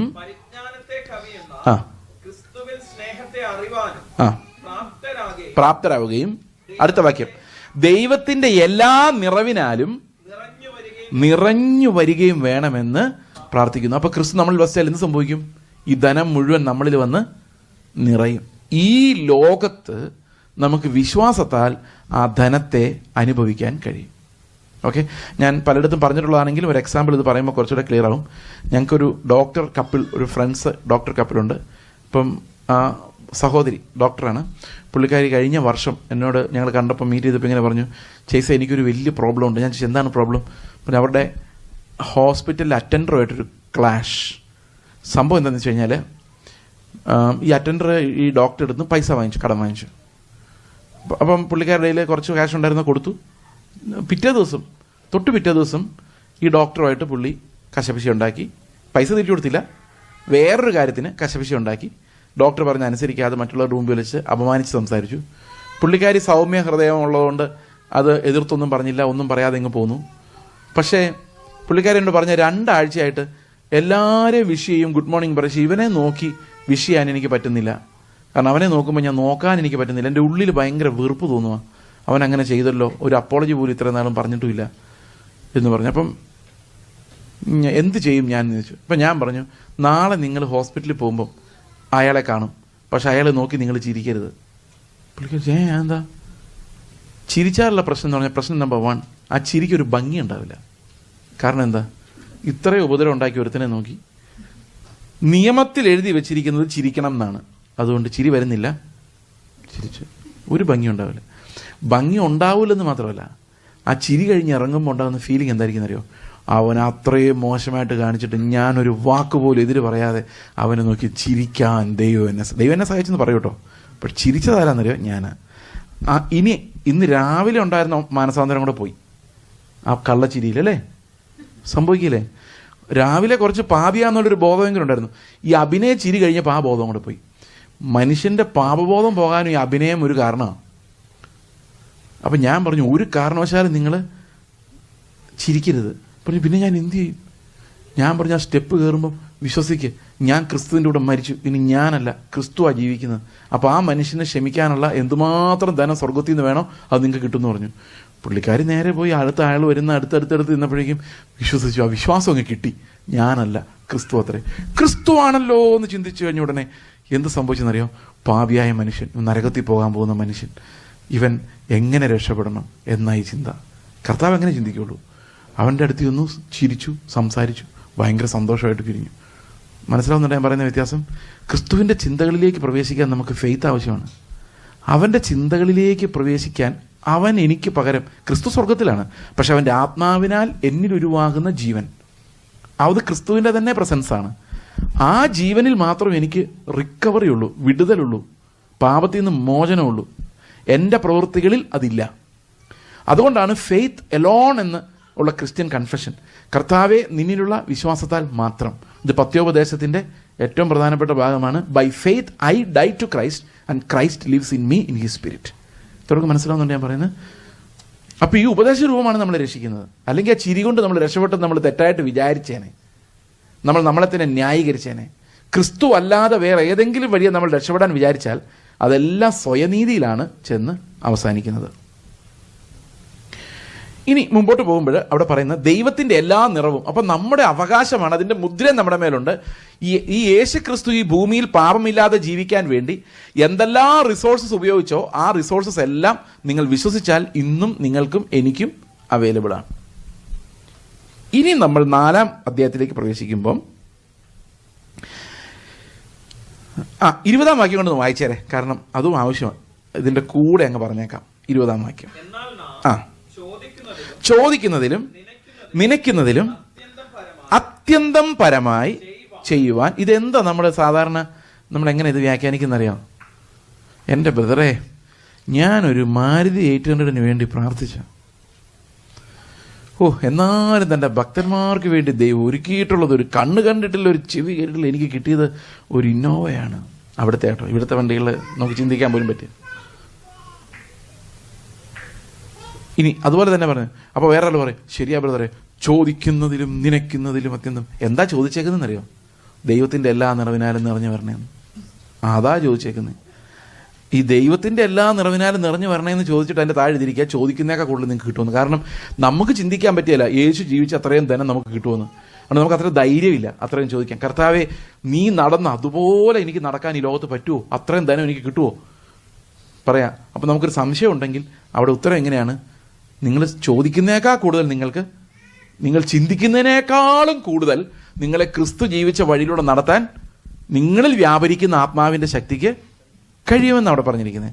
അതുപോലെ ഒരു കണ്ണ് കണ്ടിട്ടില്ല, ഒരു ചെവി കേട്ടിട്ടില്ല എന്ന് പറയുന്നതിൻ്റെ അർത്ഥം എന്താണെന്നറിയോ? അവിടെ എഴുതിയിട്ടുണ്ട്, അവരത് അറിഞ്ഞിരുന്നെങ്കിൽ തേജസ്സിൻ്റെ ക്രിസ്തുവിനെ ക്രൂശിക്കില്ലായിരുന്നു. കാരണം സ്വന്തം പുത്രനെ അയച്ച് ഇത്രയും പേരെ രക്ഷിക്കാമെന്നുള്ളതായിരുന്നു ദൈവത്തിൻ്റെ പദ്ധതി എന്ന് അന്ന് വിവേകമുള്ള ആർക്കും മനസ്സിലായില്ല. അതുകൊണ്ടാണ് അവർ ക്രിസ്തുവിനെ ക്രൂശിച്ചത്. അവർ ക്രൂശിക്കില്ലായിരുന്നു ഇത് അറിഞ്ഞിരുന്നെങ്കിൽ. അപ്പോൾ അവരത് അറിഞ്ഞു. ഒരു കണ്ണിനും മനസ്സിലായില്ല, ഒരു ചെവിക്കും കേട്ടില്ല, ഒരു ഹൃദയത്തിലും ഇങ്ങനൊരു ഐഡിയ ദൈവത്തിനുണ്ടെന്ന് തോന്നിയില്ല. അവിടെ എഴുതിയിട്ടുണ്ട്, അങ്ങനെ അവർ അറിഞ്ഞിരുന്നുവെങ്കിൽ തേജസ്സിൻ്റെ ക്രിസ്തുവിനെ അവർ ക്രൂശിക്കില്ലായിരുന്നു. ക്രിസ്തുവിനെ മുന്നൊരുക്കിയിരിക്കുന്ന ഒരു കണ്ണും കണ്ടിട്ടില്ല എന്നാ. ഇതൊക്കെ നമുക്കിഷ്ടം പോലെ നമ്മൾ എടുത്തുകൊണ്ട് പോകുന്ന വാക്യങ്ങളാണ്. ഓക്കെ, അപ്പോൾ ഇവിടെ അടുത്ത വാക്യം നോക്കിയേ, 4-ാം അധ്യായം. വാക്യമല്ല, ഇവിടെ നമ്മൾ പ്രധാനമായിട്ടും മനസ്സിലാക്കേണ്ട ഒരു കാര്യം, ദൈവം ആരംഭിച്ച 2 പ്രസ്ഥാനങ്ങളേ ഉള്ളൂ. ഒന്ന് പറ, ദൈവം തുടങ്ങിയ 2 പ്രസ്ഥാനങ്ങൾ. നമ്മൾ തുടങ്ങിയ ഇഷ്ടം പോലെ പ്രസ്ഥാനങ്ങളാണ്. Church of God, IPC, Sharon, Bible college, seminary, mission സംഘടനകൾ, 100,000 പ്രസ്ഥാനങ്ങൾ നമ്മൾ തുടങ്ങിയിട്ടുണ്ട്. ദൈവം തുടങ്ങിയ 2 പ്രസ്ഥാനങ്ങളുള്ളൂ. ഏതൊക്കെയാണ്? ഒന്ന് കുടുംബം, പിന്നെ സഭ. സഭയാണോ കുടുംബമാണോ ആദ്യം ഉണ്ടായത്? തെറ്റിപ്പോരുത്, ക്വിസ് പ്രോഗ്രാമാണ്, തെറ്റിപ്പോരുത്. സഭയാണോ കുടുംബമാണോ ആദ്യം ഉണ്ടായത്? നോ, സഭ ആദ്യം ഉണ്ടായത്. സഭ ഉണ്ടാകുന്ന ലോകസ്ഥാപനത്തിന് മുമ്പാണ് സഭയെ സ്ഥാപിക്കുന്നത്. എങ്ങനെ അറിയാം സഭയെ ലോകസ്ഥാപനത്തിന് മുമ്പാണ് സ്ഥാപിക്കുന്നതെന്ന്? ലോകസ്ഥാപനത്തിന് മുമ്പേ ക്രിസ്തു തെരഞ്ഞെടുത്ത ഒരു വിഭാഗമാണ് ഈ ചർച്ച് എന്ന് പറയുന്നത്. എഫേസ്യ ലേഖനത്തിൽ പറയുന്നത് 1:4, നമ്മളത് വിശദീകരിച്ചില്ല. അവിടെ പറഞ്ഞിരിക്കുന്നത് സന്നിധിയിൽ ആ വിശുദ്ധരും വിശുദ്ധരും നിഷ്കളങ്കരുമായ നിഷ്കളങ്കരമാകേണ്ടതിന് അവൻ ലോകസ്ഥാപനത്തിന് മുൻപേ നമ്മെ അവനിൽ തിരഞ്ഞെടുത്തു. അപ്പം ലോകം സ്ഥാപിക്കപ്പെടുന്നതിന് മുമ്പ് എന്ത് ദൈവം കണ്ടിട്ടുണ്ട്? സഭയെ മനസ്സിൽ കണ്ടിട്ടുണ്ട്. അവൻ വീണ്ടെടുക്കപ്പെടുന്നവരെ മനസ്സിൽ കണ്ടിട്ടുണ്ട്, ഓർത്തിട്ടുണ്ട്. അല്ലേ? യോഹന്നാൻ 17:9, 20 കഴിഞ്ഞ ദിവസം വായിച്ചിട്ട് അവരാരാന്ന് ഓർമ്മയുണ്ടോ? നമ്മൾ കഴിഞ്ഞ ദിവസം പറഞ്ഞത് അവരാരായിരുന്നു? യേശു ആർക്ക് വേണ്ടിയാണ് പ്രാർത്ഥിച്ചത്? 9, ഞാൻ അവർക്ക് വേണ്ടി അപേക്ഷിക്കുന്ന ലോകത്തിന് വേണ്ടിയല്ല, നീ എനിക്ക് തന്നിട്ടുള്ളവർ നിനക്കുള്ളവരാകൊണ്ട് അവർക്ക് വേണ്ടി അത്രേ ഞാൻ അപേക്ഷിക്കുന്നത്. അപ്പോൾ ലോകത്തിന് മുഴുവൻ വേണ്ടിയല്ല കർത്താവ് എന്ത് ചെയ്തത്? അവൻ കണ്ട ആളുകൾക്ക് വേണ്ടിയാണ്. അത് സഭയാണ്. അത് അന്ന് തൊട്ടേ ഉണ്ട്. ഇനി 20 വാക്യം വായിച്ചേ. ഇവർക്ക് വേണ്ടി മാത്രമല്ല, അതായത് ഈ 11 ശിഷ്യന്മാർക്ക് വേണ്ടി മാത്രമല്ല, ഇവരുടെ വചനത്താൽ എന്നിൽ വിശ്വസിപ്പാനിരിക്കുന്നവർക്ക് വേണ്ടി. അപ്പോൾ അത് ആരൊക്കെയാണ് ദൈവത്തിന് മുൻകൂട്ടി അറിയാമോ? അപ്പോൾ ആദ്യം ദൈവം സ്ഥാപിച്ചത് എന്തോ? നിത്യതയിൽ സ്ഥാപിക്കപ്പെട്ടത് എന്താ? സ്വർഗത്തിൽ പേരെഴുതിയ ആദിയാതന്മാരുടെ സഭയ്ക്കും എന്ന് പറഞ്ഞാൽ ആ കൂട്ടത്തിനും.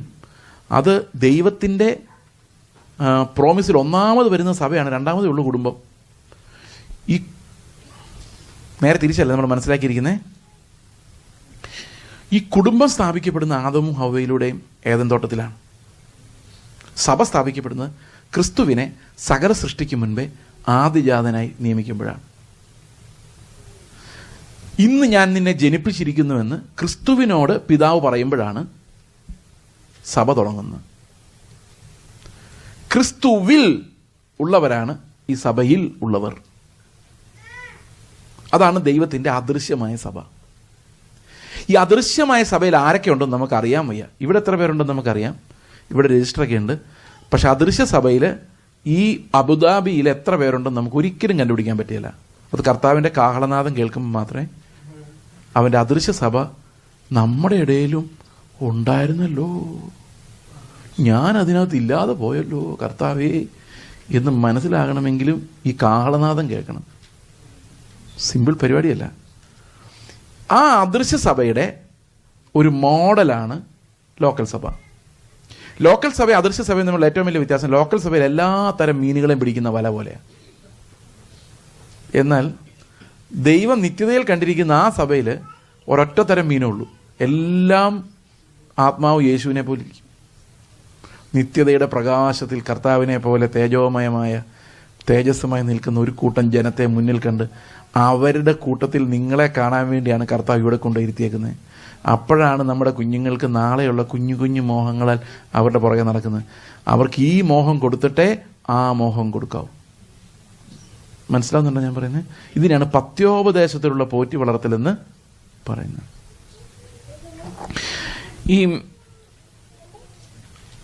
ഈ സഭയാണ് ആദ്യം വരുന്നത് എന്നുള്ളത് നമ്മളിത് കുറച്ചുകൂടെ വിശദമായിട്ട് ബൈബിളിൽ അനേകം വാക്യങ്ങളുണ്ട്. ഒരു പ്രധാനപ്പെട്ട കാര്യം മത്തായിയുടെ സുവിശേഷം 13-ാം അധ്യായത്തിലെ 44, 45, 46 സ്വർഗ്ഗരാജ്യം വഴിയിൽ ഒളിച്ചു വെച്ച നിധിയോട് സദൃശം. അതൊരു മനുഷ്യൻ കണ്ട് മറച്ചിട്ട് തന്റെ സന്തോഷത്താൽ ചെന്ന് തനിക്കുള്ളതൊക്കെയും വിറ്റ് ആ വയൽ വാങ്ങി. ഓക്കെ. പിന്നെയും സ്വർഗ്ഗരാജ്യം നല്ല മുത്ത് അന്വേഷിക്കുന്ന ഒരു വ്യാപാരിയോട് സദൃശം. അവൻ വിലയേറിയ ഒരു മുത്ത് കണ്ടെത്തിയാറ് ചെന്ന് തനിക്കുള്ളതൊക്കെയും വിറ്റ് അത് വാങ്ങി. ഓക്കെ. അപ്പൊ ഈ രണ്ട് പാരബിൾസ് നിങ്ങൾ കേട്ടല്ലേ? ഒന്ന് സ്വർഗ്ഗരാജ്യം വയലിലൊളിച്ചിരിക്കുന്ന നിധിയോട് സദൃശം. അപ്പൊ സ്വർഗ്ഗരാജ്യം എന്തിയേ? സ്വർഗ്ഗരാജ്യം വയലിൽ ഒളിഞ്ഞിരിക്കുക, ആരും കാണുന്നില്ല. അപ്പോൾ ഒരു മനുഷ്യൻ അത് പോയി കണ്ടിട്ട് അതിനെ മറച്ചു വെച്ചു. എന്നിട്ട് പോയി തനിക്കുള്ളതെല്ലാം വിറ്റ് ആ വയൽ വാങ്ങി. 45-ാമത്തെ ഇവിടെ സ്വർഗ്ഗരാജ്യം എന്തിയേ? ഒളിച്ചിരിക്കുവാണോ? പിന്നെ എന്തിയേ? സ്വർഗ്ഗരാജ്യം മുത്താണോ? സൂക്ഷിച്ചു വെച്ച്. അവിടെ നിധിയായിരുന്നു, നിധി അന്വേഷിച്ച് നമ്മൾ നടക്കുമായിരുന്നു. സ്വർഗ്ഗരാജ്യം മറിഞ്ഞിരിക്കുമായിരുന്നു. സ്വർഗ്ഗരാജ്യത്തിന് ഭയങ്കര വിലയായിരുന്നു. ഇവിടെ സ്വർഗ്ഗരാജ്യത്തിൻ്റെ വിലയെക്കുറിച്ചല്ല പറയുന്നത്. ഒന്നുകൂടെ ചിന്തിച്ചു നോക്കി.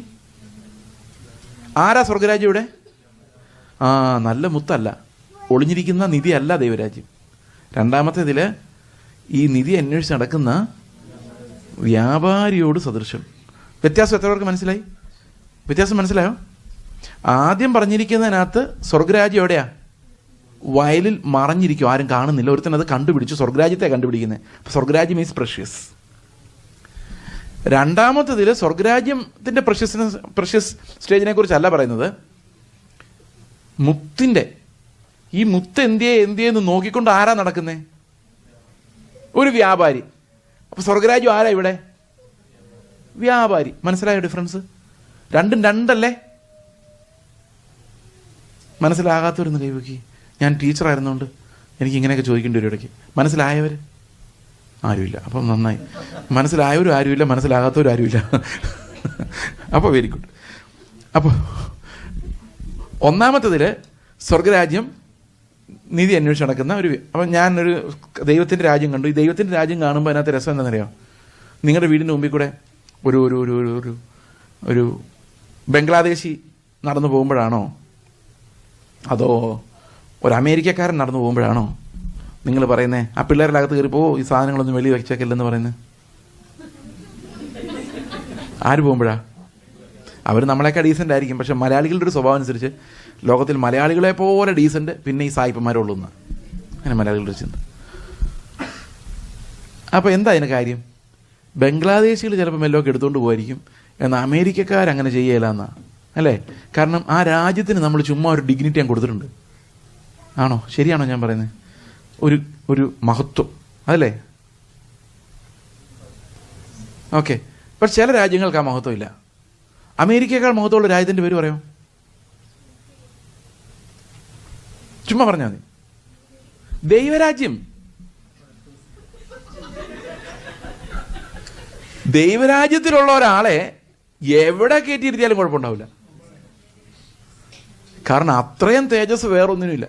അപ്പം ഞാൻ ചിന്തിക്കുക, എൻ്റെ ദൈവമേ, നീ ഭരിക്കുന്ന രാജാവായിരിക്കുന്ന നിന്റെ നീതി നടപ്പാകുന്ന ആ രാജ്യം ഞാൻ കണ്ടുപിടിച്ചാൽ അമേരിക്കയെ പോകാൻ ഞാൻ കാണിക്കുന്ന വെപ്രാളത്തെക്കാളും എത്രയോ അധികം വെപ്രാളം എൻ്റെ ഉള്ളിലുണ്ടാകണം. ആ സ്വർഗത്തിലെ തേജസ് കണ്ടാൽ അങ്ങനെ തോന്നുള്ളൂ. അത് നമുക്ക് കണ്ണിന് അഗോചരമാണ്. നമ്മുടെ ഹൃദയദൃഷ്ടി പ്രകാശിച്ചെങ്കിൽ മാത്രമേ ഈ ദൈവം രാജാവായി ഭരിക്കുന്ന ആ രാജ്യത്തിൻ്റെ ഗ്ലോറിയെക്കുറിച്ച് നമുക്ക് മനസ്സിലാവത്തുള്ളൂ. ഇതെങ്ങനെ പിള്ളേർക്ക് പറഞ്ഞു കൊടുക്കും എൻ്റെ പ്രിയ സഹോദരങ്ങളെ? This is a big ask. അതുകൊണ്ടാണ് പഠിപ്പിക്കൽ നടക്കുന്ന സഭകളാണ് ഒന്നാമത്തെ ഡിസിപ്ലിൻ്റെ ലൈൻ, പിന്നെയാണ് ഭവനം എന്ന് ഞാൻ പറയാൻ കാരണം ഇവിടെ എല്ലാ ഓർഡറും തിരിച്ചാ.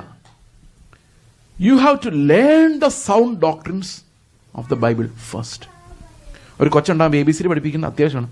അതിനേക്കാളും ജീവൻ മരണ പ്രശ്നമാണ് he should know his true worth.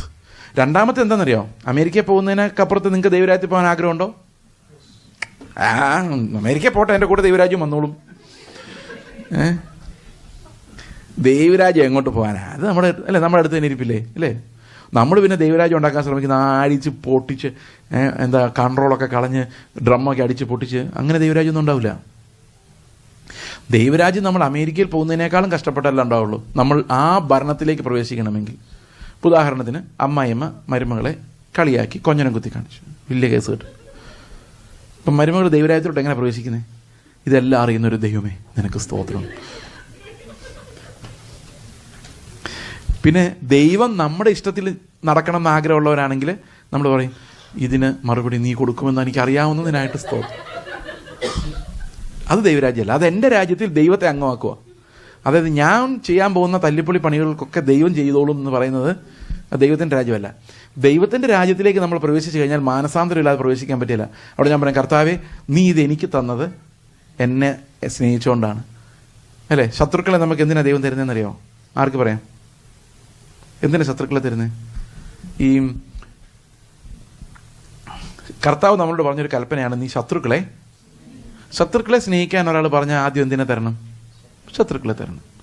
മക്കളെ നിങ്ങൾ മുട്ട കഴിക്കുക എന്ന് പറഞ്ഞ് മുട്ട കൊടുക്കാതെ പറ്റുമോ? മുട്ട കൊടുക്കണമല്ലോ. അതുപോലെ ശത്രുക്കളെ സ്നേഹിക്കാൻ കർത്താവ് പറയുമ്പോൾ ആദ്യം ആരെ തരണം? ഈ കൊഞ്ഞനം കുത്തുന്ന അമ്മായിമ്മേ തന്നേ പറ്റൂ. അപ്പോൾ ദൈവത്തെ ഓർത്ത് സ്തോത്രം ചെയ്യുന്നത് എന്തിനു വേണ്ടിയാ? കർത്താവേ നീ എന്നെ ഈ കൽപ്പന അനുസരിക്കാൻ സഹായിക്കുന്നതിനായിട്ട് സ്തോത്രം. ഈ ആളോടുള്ള റിയൽ സ്നേഹം എൻ്റെ ഉള്ളിൽ തരണമേ. ഇതൊക്കെ എവിടെ നിന്നാണ് നിങ്ങൾ പഠിക്കുന്നതെന്നറിയോ? സഭയിൽ നിന്ന് മാത്രമേ പഠിക്കാൻ പറ്റുള്ളൂ. Sound doctrine, the preaching of the sound doctrine. ഇത് എഫേസ്യർ 4-ാം അധ്യായം നമ്മൾ വായിക്കുമ്പോൾ നമ്മൾ മനസ്സിലാകുന്നത് എല്ലാ ഡിസിപ്ലിനിങ്ങിൻ്റെയും first line, it's not home, it's not moral instruction, but the instruction from the church of the sound doctrines of faith. ഇതോടെ മനസ്സിലായി ഞാൻ പറഞ്ഞത്? അവിടെ നിന്നാണ് ആത്മീക ജീവിതം ആരംഭിക്കുന്നത്. അടുത്തയിടെ എന്നോട് കർത്താവ് ഇത് കാണിച്ചു തരുന്നതിൻ്റെ ഓർഡർ. ഇതിൻ്റെ ഓർഡർ ഞാൻ നേരെ തിരിച്ചാണ് മനസ്സിലാക്കി വെച്ചിരുന്നത്. ആദ്യം ഒരു വ്യക്തി, പിന്നെ കുടുംബം എന്നായിരുന്നു. വ്യക്തി ശരിയാണ്, ദൈവം വ്യക്തിയെ കണ്ടു, പല വ്യക്തികളെ കണ്ടു, അതൊരു സഭയായി മാറി. അതിനകത്താണ് ഈ കുടുംബങ്ങളുടെ അഡ്ജസ്റ്റ്മെൻ്റ് എല്ലാം വരുന്നത് ഇറ്റേണലി നോക്കുമ്പോൾ. ഓക്കെ, ഈ സഭയുടെ ഒരു ഫംഗ്ഷനും കൂടെ നമ്മൾ നോക്കിക്കേ. എന്താണ് ഈ സഭ, എന്തിനാ ഫംഗ്ഷൻ ചെയ്യുന്നത്? എന്തിനാ നിങ്ങൾക്ക് പാസ്റ്റർമാർ?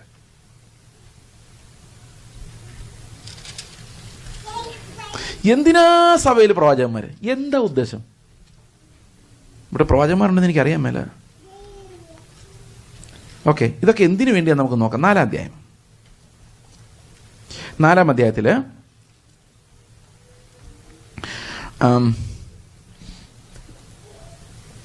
4-ാം വാക്യം.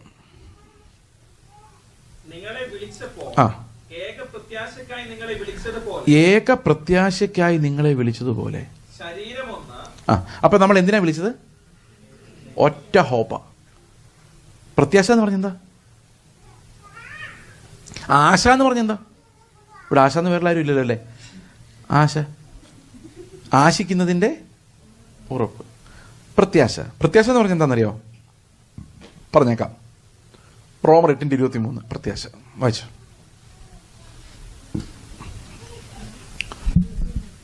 ആത്മാവെന്ന ആദ്യദാനം ലഭിച്ചിരിക്കുന്ന നാമം നമ്മുടെ ശരീരത്തിന്റെ വീണ്ടെടുപ്പായ ആത്മാവെന്ന ആദ്യദാനം ലഭിച്ചവരായി നാം. അപ്പൊ ആത്മാവ് എപ്പോൾ ഒരാൾക്ക് കിട്ടിയോ, ആ സീൽ അടിച്ചോ, അപ്പൊ തന്നെ.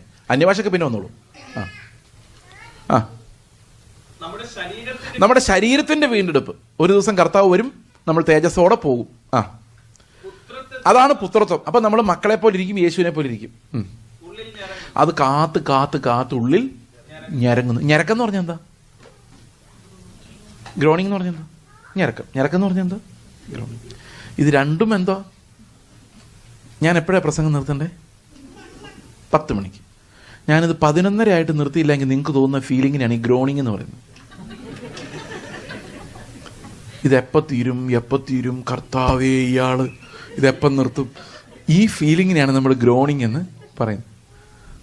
അപ്പം ഇടയ്ക്ക് ക്ലോക്കിലേക്ക് നോക്കിയിട്ട് എന്നെ നോക്കും, നിങ്ങളെല്ലാം പുറകിലിരിക്കുന്ന ക്ലോക്ക് നോക്കും, വാച്ച് ഇങ്ങനെ എടുത്ത് നോക്കിപ്പിക്കും, ഇങ്ങനെയൊക്കെ നോക്കും. ഇതാണ് ഗ്രോണിംഗ്. ഇങ്ങനെ കർത്താവിൻ്റെ വരവിന് വേണ്ടി കാത്തിരിക്കുന്നുണ്ടോ? അതിനെയാണ് നമ്മൾ ഗ്രോണിംഗ് എന്ന് പറയുന്നത്, ഞരക്കം. ഇത് സമയമായില്ലല്ലോ, എന്താ കർത്താവേ? കഴിഞ്ഞ ദിവസം ഞാൻ ഈ ഡോക്ടർ ഫാമിലിയുടെ കാര്യം പറഞ്ഞില്ലേ, അവരെന്നോട് പറയുക, എൻ്റെ ചേസേ 18 വർഷമായി. ഞാൻ എന്തായി? കർത്താവ്, ഞങ്ങൾ കാത്തിരിക്കുന്നു. ആർക്ക് വേണ്ടി? കർത്താവ് വരാൻ വേണ്ടി. ഞാൻ ഇതെൻ്റെ 18 വർഷത്തെ കണക്ക് എന്നും പറഞ്ഞു. ഞങ്ങൾ 18 വർഷം മുമ്പാണ് കല്യാണം കഴിച്ചത്.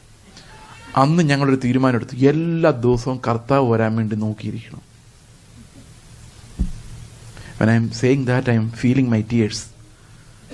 ഞാൻ ഓർത്ത്, ഇങ്ങനെയുണ്ടോ ആളുകൾ കാത്തിരിക്കുന്നവർ? എന്നിട്ട് അവരെന്നോട് പറയാണ്, ഇനി ഞങ്ങളുടെ കാലത്ത് വരുമോയെന്ന് ഇപ്പോൾ സംശയം തോന്നി തുടങ്ങി. ഇനി പിള്ളേരുടെ കാലത്ത് വല്ല ആയിരിക്കും, നമുക്കത് കാണാനുള്ള ഭാഗ്യം ഉണ്ടാവില്ലായിരിക്കും. That's groaning. ഈ ഗ്രോണിങ് നമ്മുടെ ഉള്ളിലുണ്ടായെങ്കിലേ നമുക്കിത്, ആ പ്രത്യാശ നമ്മുടെ ഉള്ളിൽ കത്തുന്നുണ്ടെന്നും നമ്മളെ വിളിച്ച ആശ നമുക്ക് കിട്ടിയിട്ടുണ്ടെന്നും ഉറപ്പുവരുത്താൻ പറ്റുള്ളൂ. To bring our children to that hope, അത് ദൈവത്തിൻ്റെ ആത്മാവിലൂടെ മാത്രമേ കഴിയുള്ളൂ. അത് അവരിൽ വിശ്വാസത്തെ ഉളവാക്കുമാറ് പത്യോപദേശത്തിൽ അവരെ വളർത്തുവാൻ we need the church as a body of Christ to function as a body. ചുമ്മാ ഒരു ചർച്ച ഉണ്ടായാൽ പോരാ, ആ ചർച്ചിൽ ഈ പ്രത്യാശ വർദ്ധിപ്പിക്കുമാറ് ഉപദേശ രൂപം എത്തണം. താഴോട്ട് വായിച്ചു നോക്കി നിങ്ങൾ. അത് തന്നെ. ഈ ഹോപ്പില്ലാത്തവർക്ക് രക്ഷപ്പെടാൻ പറ്റിയാലെന്ന, അതായത് സ്വർഗത്തിൽ പോകാൻ പറ്റിയാലെന്നുള്ള അർത്ഥത്തിലല്ല അവിടെ പറഞ്ഞേക്കുന്നത്. നമ്മൾ തേജസ്സിലേക്ക് പോകുന്ന ആ രക്ഷ മുഴുവൻ ആ ഹോപ്പിനെ ആധാരപ്പെടുത്തിയിരിക്കുന്നത്. ഓക്കെ, ഇനി 4-ാം അധ്യായത്തിലേക്ക് മടങ്ങി വരാം. എഫേസ്യർ 4.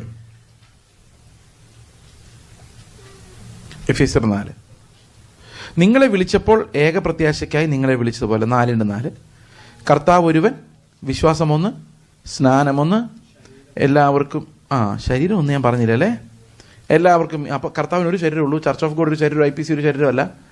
അവിടെ ചെല്ലുമ്പോൾ മനസ്സിലാവും ഇതെല്ലാം ഒരു ശരീരമായിരുന്നു ഒന്നും, നമ്മൾ അങ്ങോട്ടും ഇങ്ങോട്ടും കാണാൻ മേലായിരുന്നേ ഉള്ളൂ എന്നുള്ള കാര്യം അവിടെ ചെല്ലുമ്പോൾ മനസ്സിലാവും.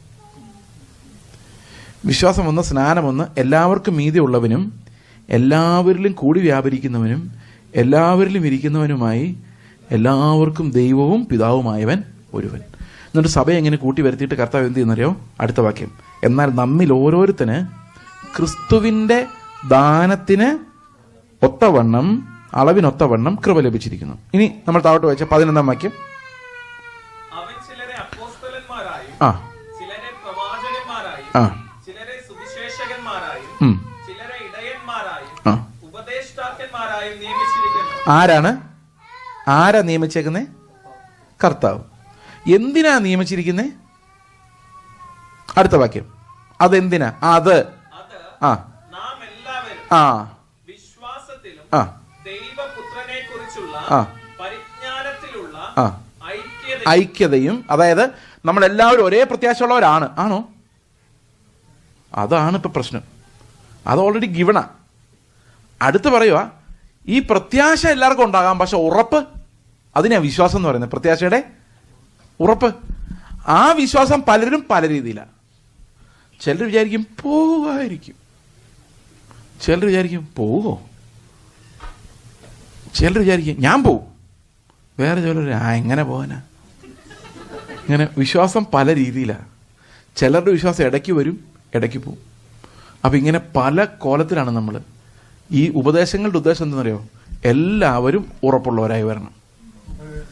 അത് ചുമ്മാ ഉപദേശം കേട്ടിട്ടല്ല ഉറപ്പ് വരേണ്ടത്, ആത്മാവിൻ്റെ ശബ്ദം കേട്ട് ഉറപ്പ് പ്രാപിക്കണം.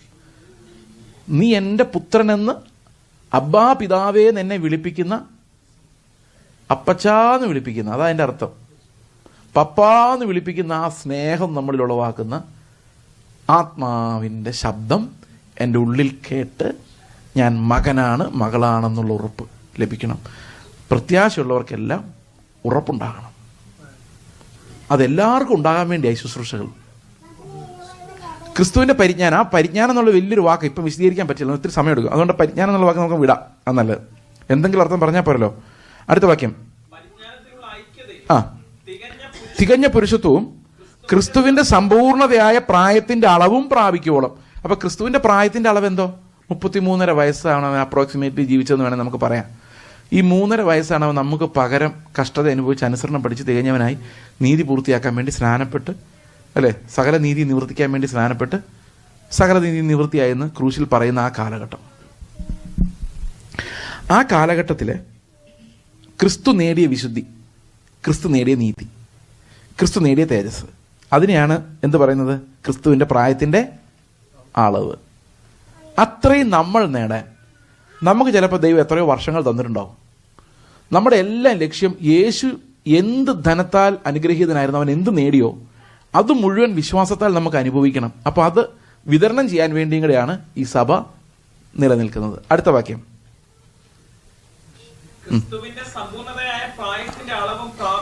പ്രാപിക്കുവോളം വിശുദ്ധന്മാരുടെ യഥാസ്ഥാനത്തിനായുള്ള ശുശ്രൂഷയുടെ വേലയ്ക്കും ഓക്കെ.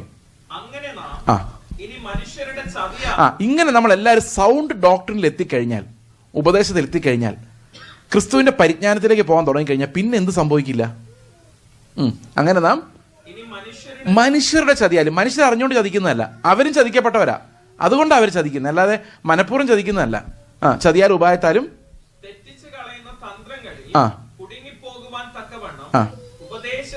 ഉപദേശത്തിന്റെ ഓരോ കാറ്റിനാൽ അലഞ്ഞൊഴലുന്ന ശിശുക്കളായിരിക്കാതെ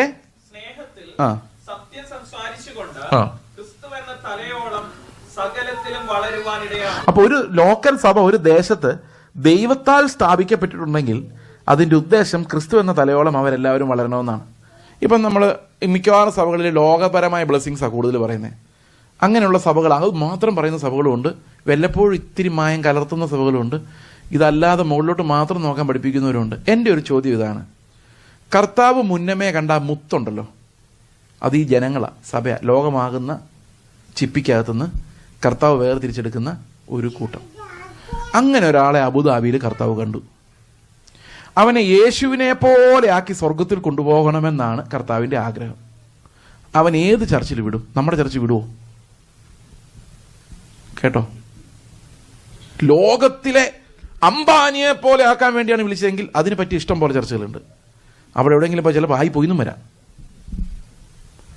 പക്ഷെ നമ്മളൊരു കൊച്ചിനെ പ്ലേ സ്കൂളിൽ വിടുമ്പം കേരളത്തിലൊക്കെ ആദ്യം നോക്ക് നിന്മാർ മരുന്ന് കൊടുത്ത് കിടത്തി ഉറക്കുവോ, നല്ലോണം പഠിപ്പിക്കുമോ, ട്രെയിൻഡ് സ്റ്റാഫാണോ, അല്ലാത്തത് നമ്മൾ പിള്ളേരെ വിടുകയില്ല. അതുപോലെ ഇന്നത്തെ സഭകളിൽ മിക്കവാറും എടുത്തും ലോകം പ്രസംഗിക്കപ്പെടുന്ന സഭകളിൽ വന്നു ചേരുന്നത് ചെമ്മരിയാടുകളല്ല, കോലാടുകളാണ്. അവർക്ക് വേണ്ടത് ലോകമാണ്, പ്രസംഗിക്കുന്നത് ലോകമാണ്.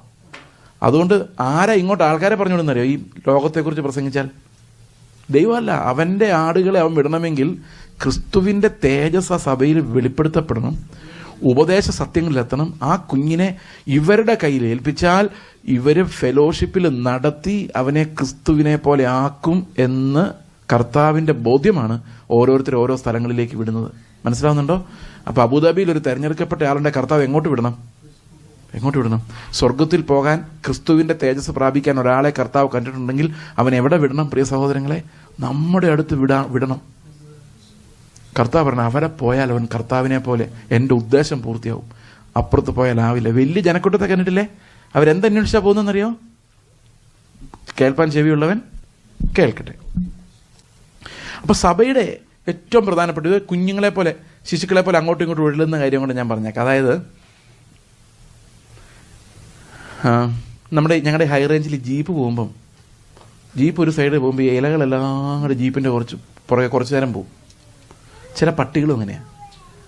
വണ്ടി പോകുമ്പോൾ കുറച്ചുകൊണ്ട് കുറേ ദൂരം പുറകെ ഓടും, പിന്നെ അത് നിർത്തും. നമ്മൾ നല്ല രസമായിട്ട് വണ്ടി ഓടിച്ചുകൊണ്ടങ്ങ് പോകും. പട്ടിയുടെ അവസ്ഥ പാവം പട്ടിക്ക് മാത്രമേ അറിയത്തുള്ളൂ.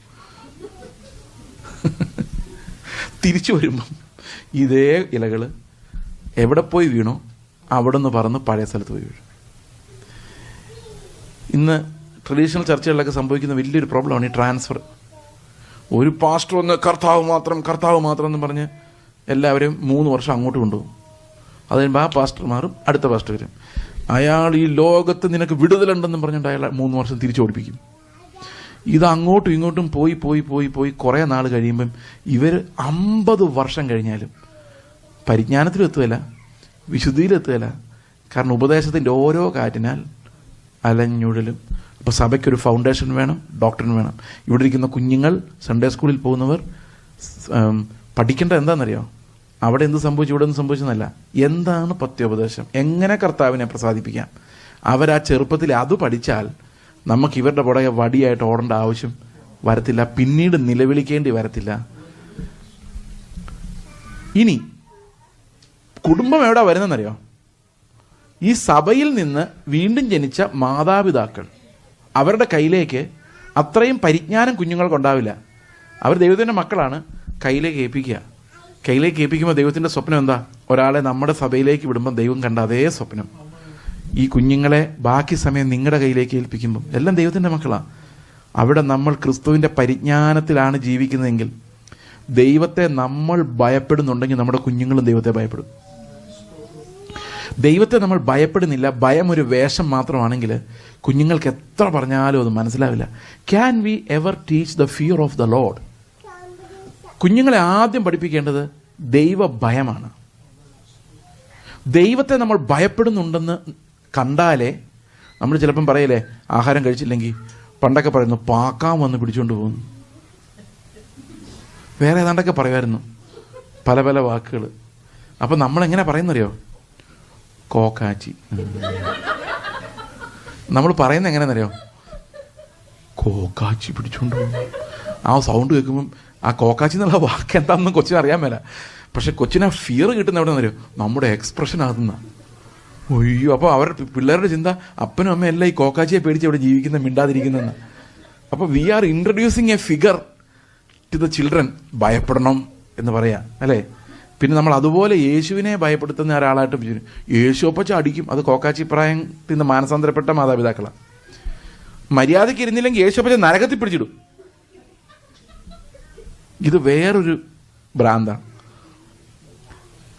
കർത്താവ് നരകത്തിൽ പിടിച്ചിടുമെന്ന് പേടിച്ചൊരു കൊച്ചനുസരിക്കുന്ന കർത്താവിന് ഇഷ്ടമാണോ? അല്ല. വീണ്ടെടുക്കപ്പെട്ടവൻ എന്നുള്ള സന്തോഷത്തിൽ അനുസരിക്കുന്ന വിശുദ്ധീകരണം, ഭയത്തിൽ നിന്ന് അനുസരിക്കുന്നില്ല. ഇപ്പം എൻ്റെ മകനോട് ഞാൻ പറയാണ്, മോനെ നീ ഈ റൂമൊക്കെ ഒന്ന് അടിച്ചു വാരിട്ടെ. ഞാൻ പറയാം എന്നെ കൊണ്ട് പറ്റില്ല. വന്നാൽ നല്ല പൊട്ടിര് കിട്ടും. എന്നാൽ ശരി ചെയ്തേക്കാം. ഇത് വിശദീകരണമാണോ? അല്ല. ഇങ്ങനെ പേടിക്കുന്നവരുണ്ട്.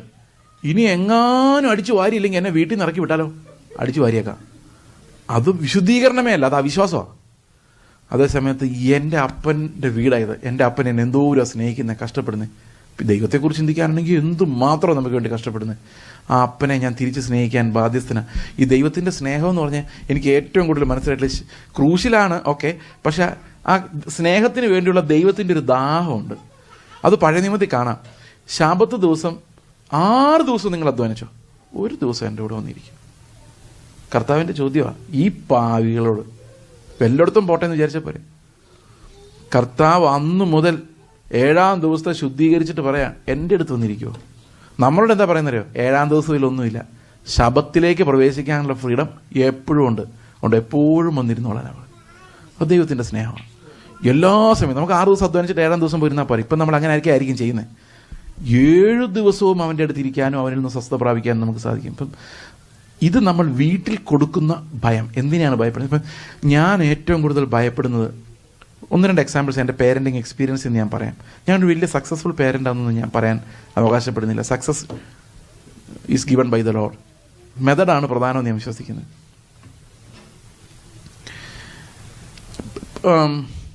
ഞാൻ എൻ്റെ മകനെ തല്ലാൻ പല പ്രാവശ്യം ശ്രമിച്ചിട്ടുണ്ട് ചെറുപ്പത്തിൽ. തല്ലണം കേട്ടോ. തല്ലേണ്ടത് എവിടെയാണെന്ന് ഞാൻ പറയാം. നിങ്ങൾ അത് വേണ്ടാന്ന് വിചാരിക്കേണ്ട, അതുണ്ട്. അതെവിടെയാണെന്ന് ഞാൻ പറയാം. തല്ലാൻ എനിക്ക് ഭയങ്കര പാടായിരുന്നു. എൻ്റെ പ്രശ്നം എന്താണെന്നറിയോ? ഞാൻ തല്ലാൻ വരുമ്പോൾ ദൈവത്തിൻ്റെ ആത്മാവ് എന്നോട് ചോദിക്കുക, നീ എത്ര ബെറ്റർ ആയിരുന്നോ, നിന്റെ സ്വഭാവം എങ്ങനെയുണ്ട്, പിന്നെ നീ എന്തിനാ ഇവനെ തല്ലിയ? ഇപ്പം ഞാൻ നോക്കുമ്പോൾ അവനേക്കാൾ മോശമാണ് ഞാൻ പിന്നെ എങ്ങനെ ഇവനെ തല്ലു? ഇതായിരുന്നു എൻ്റെ ക്രൈസിസ്. ഈ എന്തിനാ തല്ലേണ്ടതെന്നുള്ള കാര്യം. പഴയ നിയമമാണ് തല്ലുന്നത്. എവിടെയാ പഴയ നിയമം പ്രയോഗിക്കേണ്ടി വരുന്നതെന്നറിയോ? കുഞ്ഞുങ്ങൾ ക്രിസ്തുവിൻ്റെ പരിജ്ഞാനത്തിൽ വരുന്നത് വരെയാണ്. അതുവരെ അവർ പഴയ നിയമ ഡിസിപ്ലിനെ അവർക്ക് മനസ്സിലാവുള്ളൂ.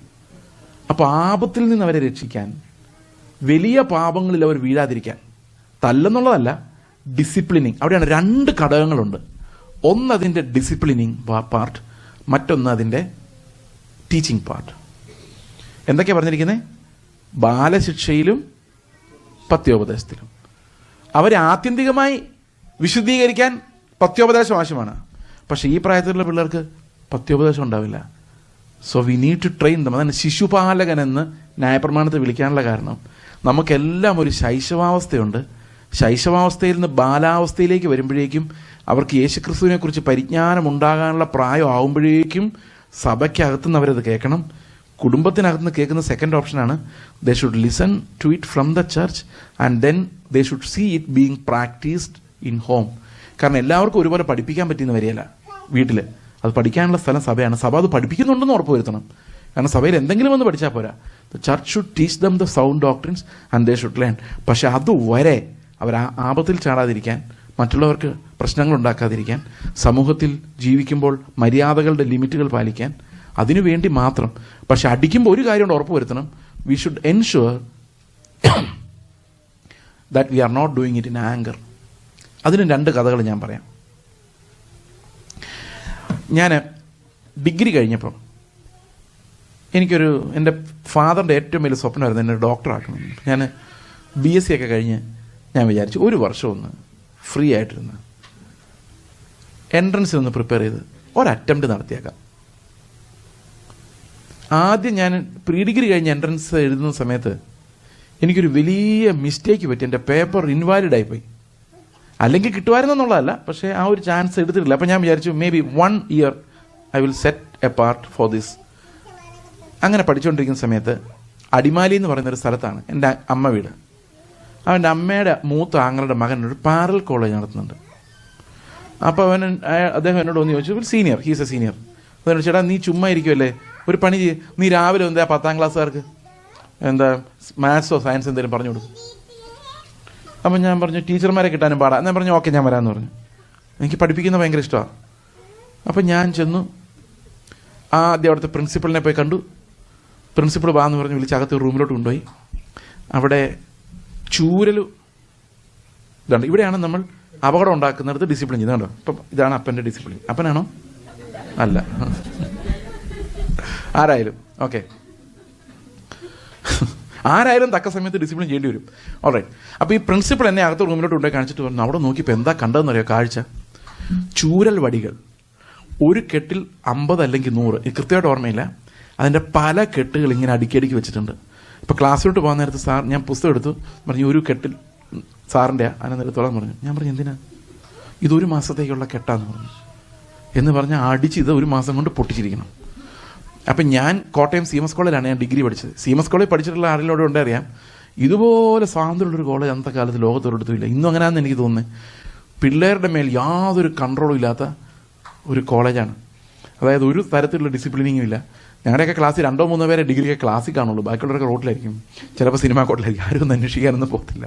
വന്നില്ലെങ്കിൽ അത്രയും സമാധാനം സാർമാരും വിചാരിക്കുള്ളൂ. അതുപോലെ ഫ്രീഡമാണ്.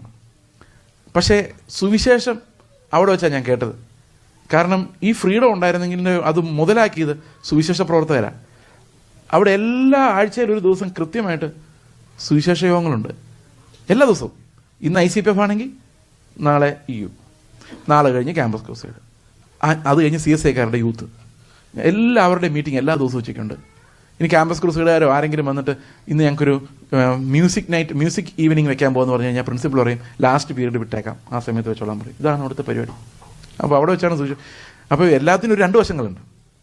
അപ്പോൾ അവിടെ നിന്നൊക്കെ വന്ന ഒരാളെന്നുള്ള ഗമയ്ക്കെന്ന് പറഞ്ഞാൽ ഈ ഒരു കൾച്ചറിൻ്റെ ഗമയ്ക്ക് ഞാൻ പറഞ്ഞു, വടിയിൽ ഞാൻ വിശ്വസിക്കുന്നില്ല, വടിയില്ലാതെ പഠിപ്പിക്കുന്ന. അപ്പം പ്രിൻസിപ്പൾ പറഞ്ഞു, സാർ ഇപ്പോൾ പൊക്കോ എന്ന് പറഞ്ഞു. ഞാൻ ക്ലാസ്സിലോട്ട് ചെന്നപ്പോൾ എൻ്റെ പ്രിയ സഹോദരങ്ങളെ, എന്നേക്കാൾ മൂത്ത പിള്ളേരാ 10ാം ക്ലാസ് പഠിക്കാനിരിക്കുന്നു. തോറ്റ് ആരെ അനുസരിച്ച്, ഇന്നാണല്ലോ എല്ലാം പാസ്, അന്നൊന്നും പാസ്സാവില്ല. തോറ്റ് മടുത്ത് 4-3 എത്രയാ ചോദിക്കുമ്പം 6 എന്ന് പറയും. 7 എന്ന് പറഞ്ഞു കഴിഞ്ഞാൽ ശരിയാ. 3-4 എത്രയാ ചോദിക്കും, പിന്നെ തെറ്റിച്ച് പറയുന്ന ടൈപ്പ്. ഞാൻ വിചാരിച്ചു തോറ്റു, വടിയെടുത്തേക്കാം. പിന്നെ അടിയുടെ പെരുന്നാളായിരുന്നു. അടിയോടടി. അവസാനം ഒരു ദിവസം ഒരു പയ്യനെ ഞാൻ അടിക്കാൻ വേണ്ടി വിളിച്ചു. കൈ നീട്ടലാന്ന് പറഞ്ഞു. കൈ നീട്ടി വടി ഇത്രയും പൊങ്ങിയപ്പോൾ എനിക്ക് മനസ്സിലായി, ഞാൻ ഇവനെ തല്ലുന്നതിനുള്ള സ്നേഹം കൊണ്ടാണോ? ആണോ അല്ലയോ പറ. അല്ല, അവനെ എതിലേ പോയിന്ന് പോലും ഞാൻ എൻ്റെ ജീവിതത്തിൽ അന്വേഷിച്ചിട്ടില്ല. പിന്നെ ഇപ്പം സ്നേഹം ഉണ്ടായിരുന്നോ? റിയലി ഇല്ല. പിന്നെന്തിനാ ഞാൻ അവനെ തല്ലുന്നത്? എൻ്റെ ദേഷ്യം തീർക്കാനാ. നിങ്ങളൊന്ന് ആലോചിച്ച് നോക്കിയേ, പിള്ളേരെ വഴക്ക് പറയുമ്പോൾ ഇതാ അവിടെ പറയുന്ന കോപിപ്പിക്കരുതെന്ന്. ഈ പിള്ളേരോട് വഴക്ക് പറയുമ്പോൾ അടിക്കുമ്പോഴും നിങ്ങൾക്ക് കോപത്തിലാണ് നിങ്ങൾ ശിക്ഷിക്കുന്നതെങ്കിൽ അടി അവർ പെട്ടെന്ന് മറന്നാലും അവരുടെ ഉള്ളിലേക്ക് വരുന്ന എന്നാന്നറിയോ? കോപം ഈസ് ഓക്കെ, ദേഷ്യം is fine. You can worship in the morning, pray in the afternoon and get angry in the evening, no problem.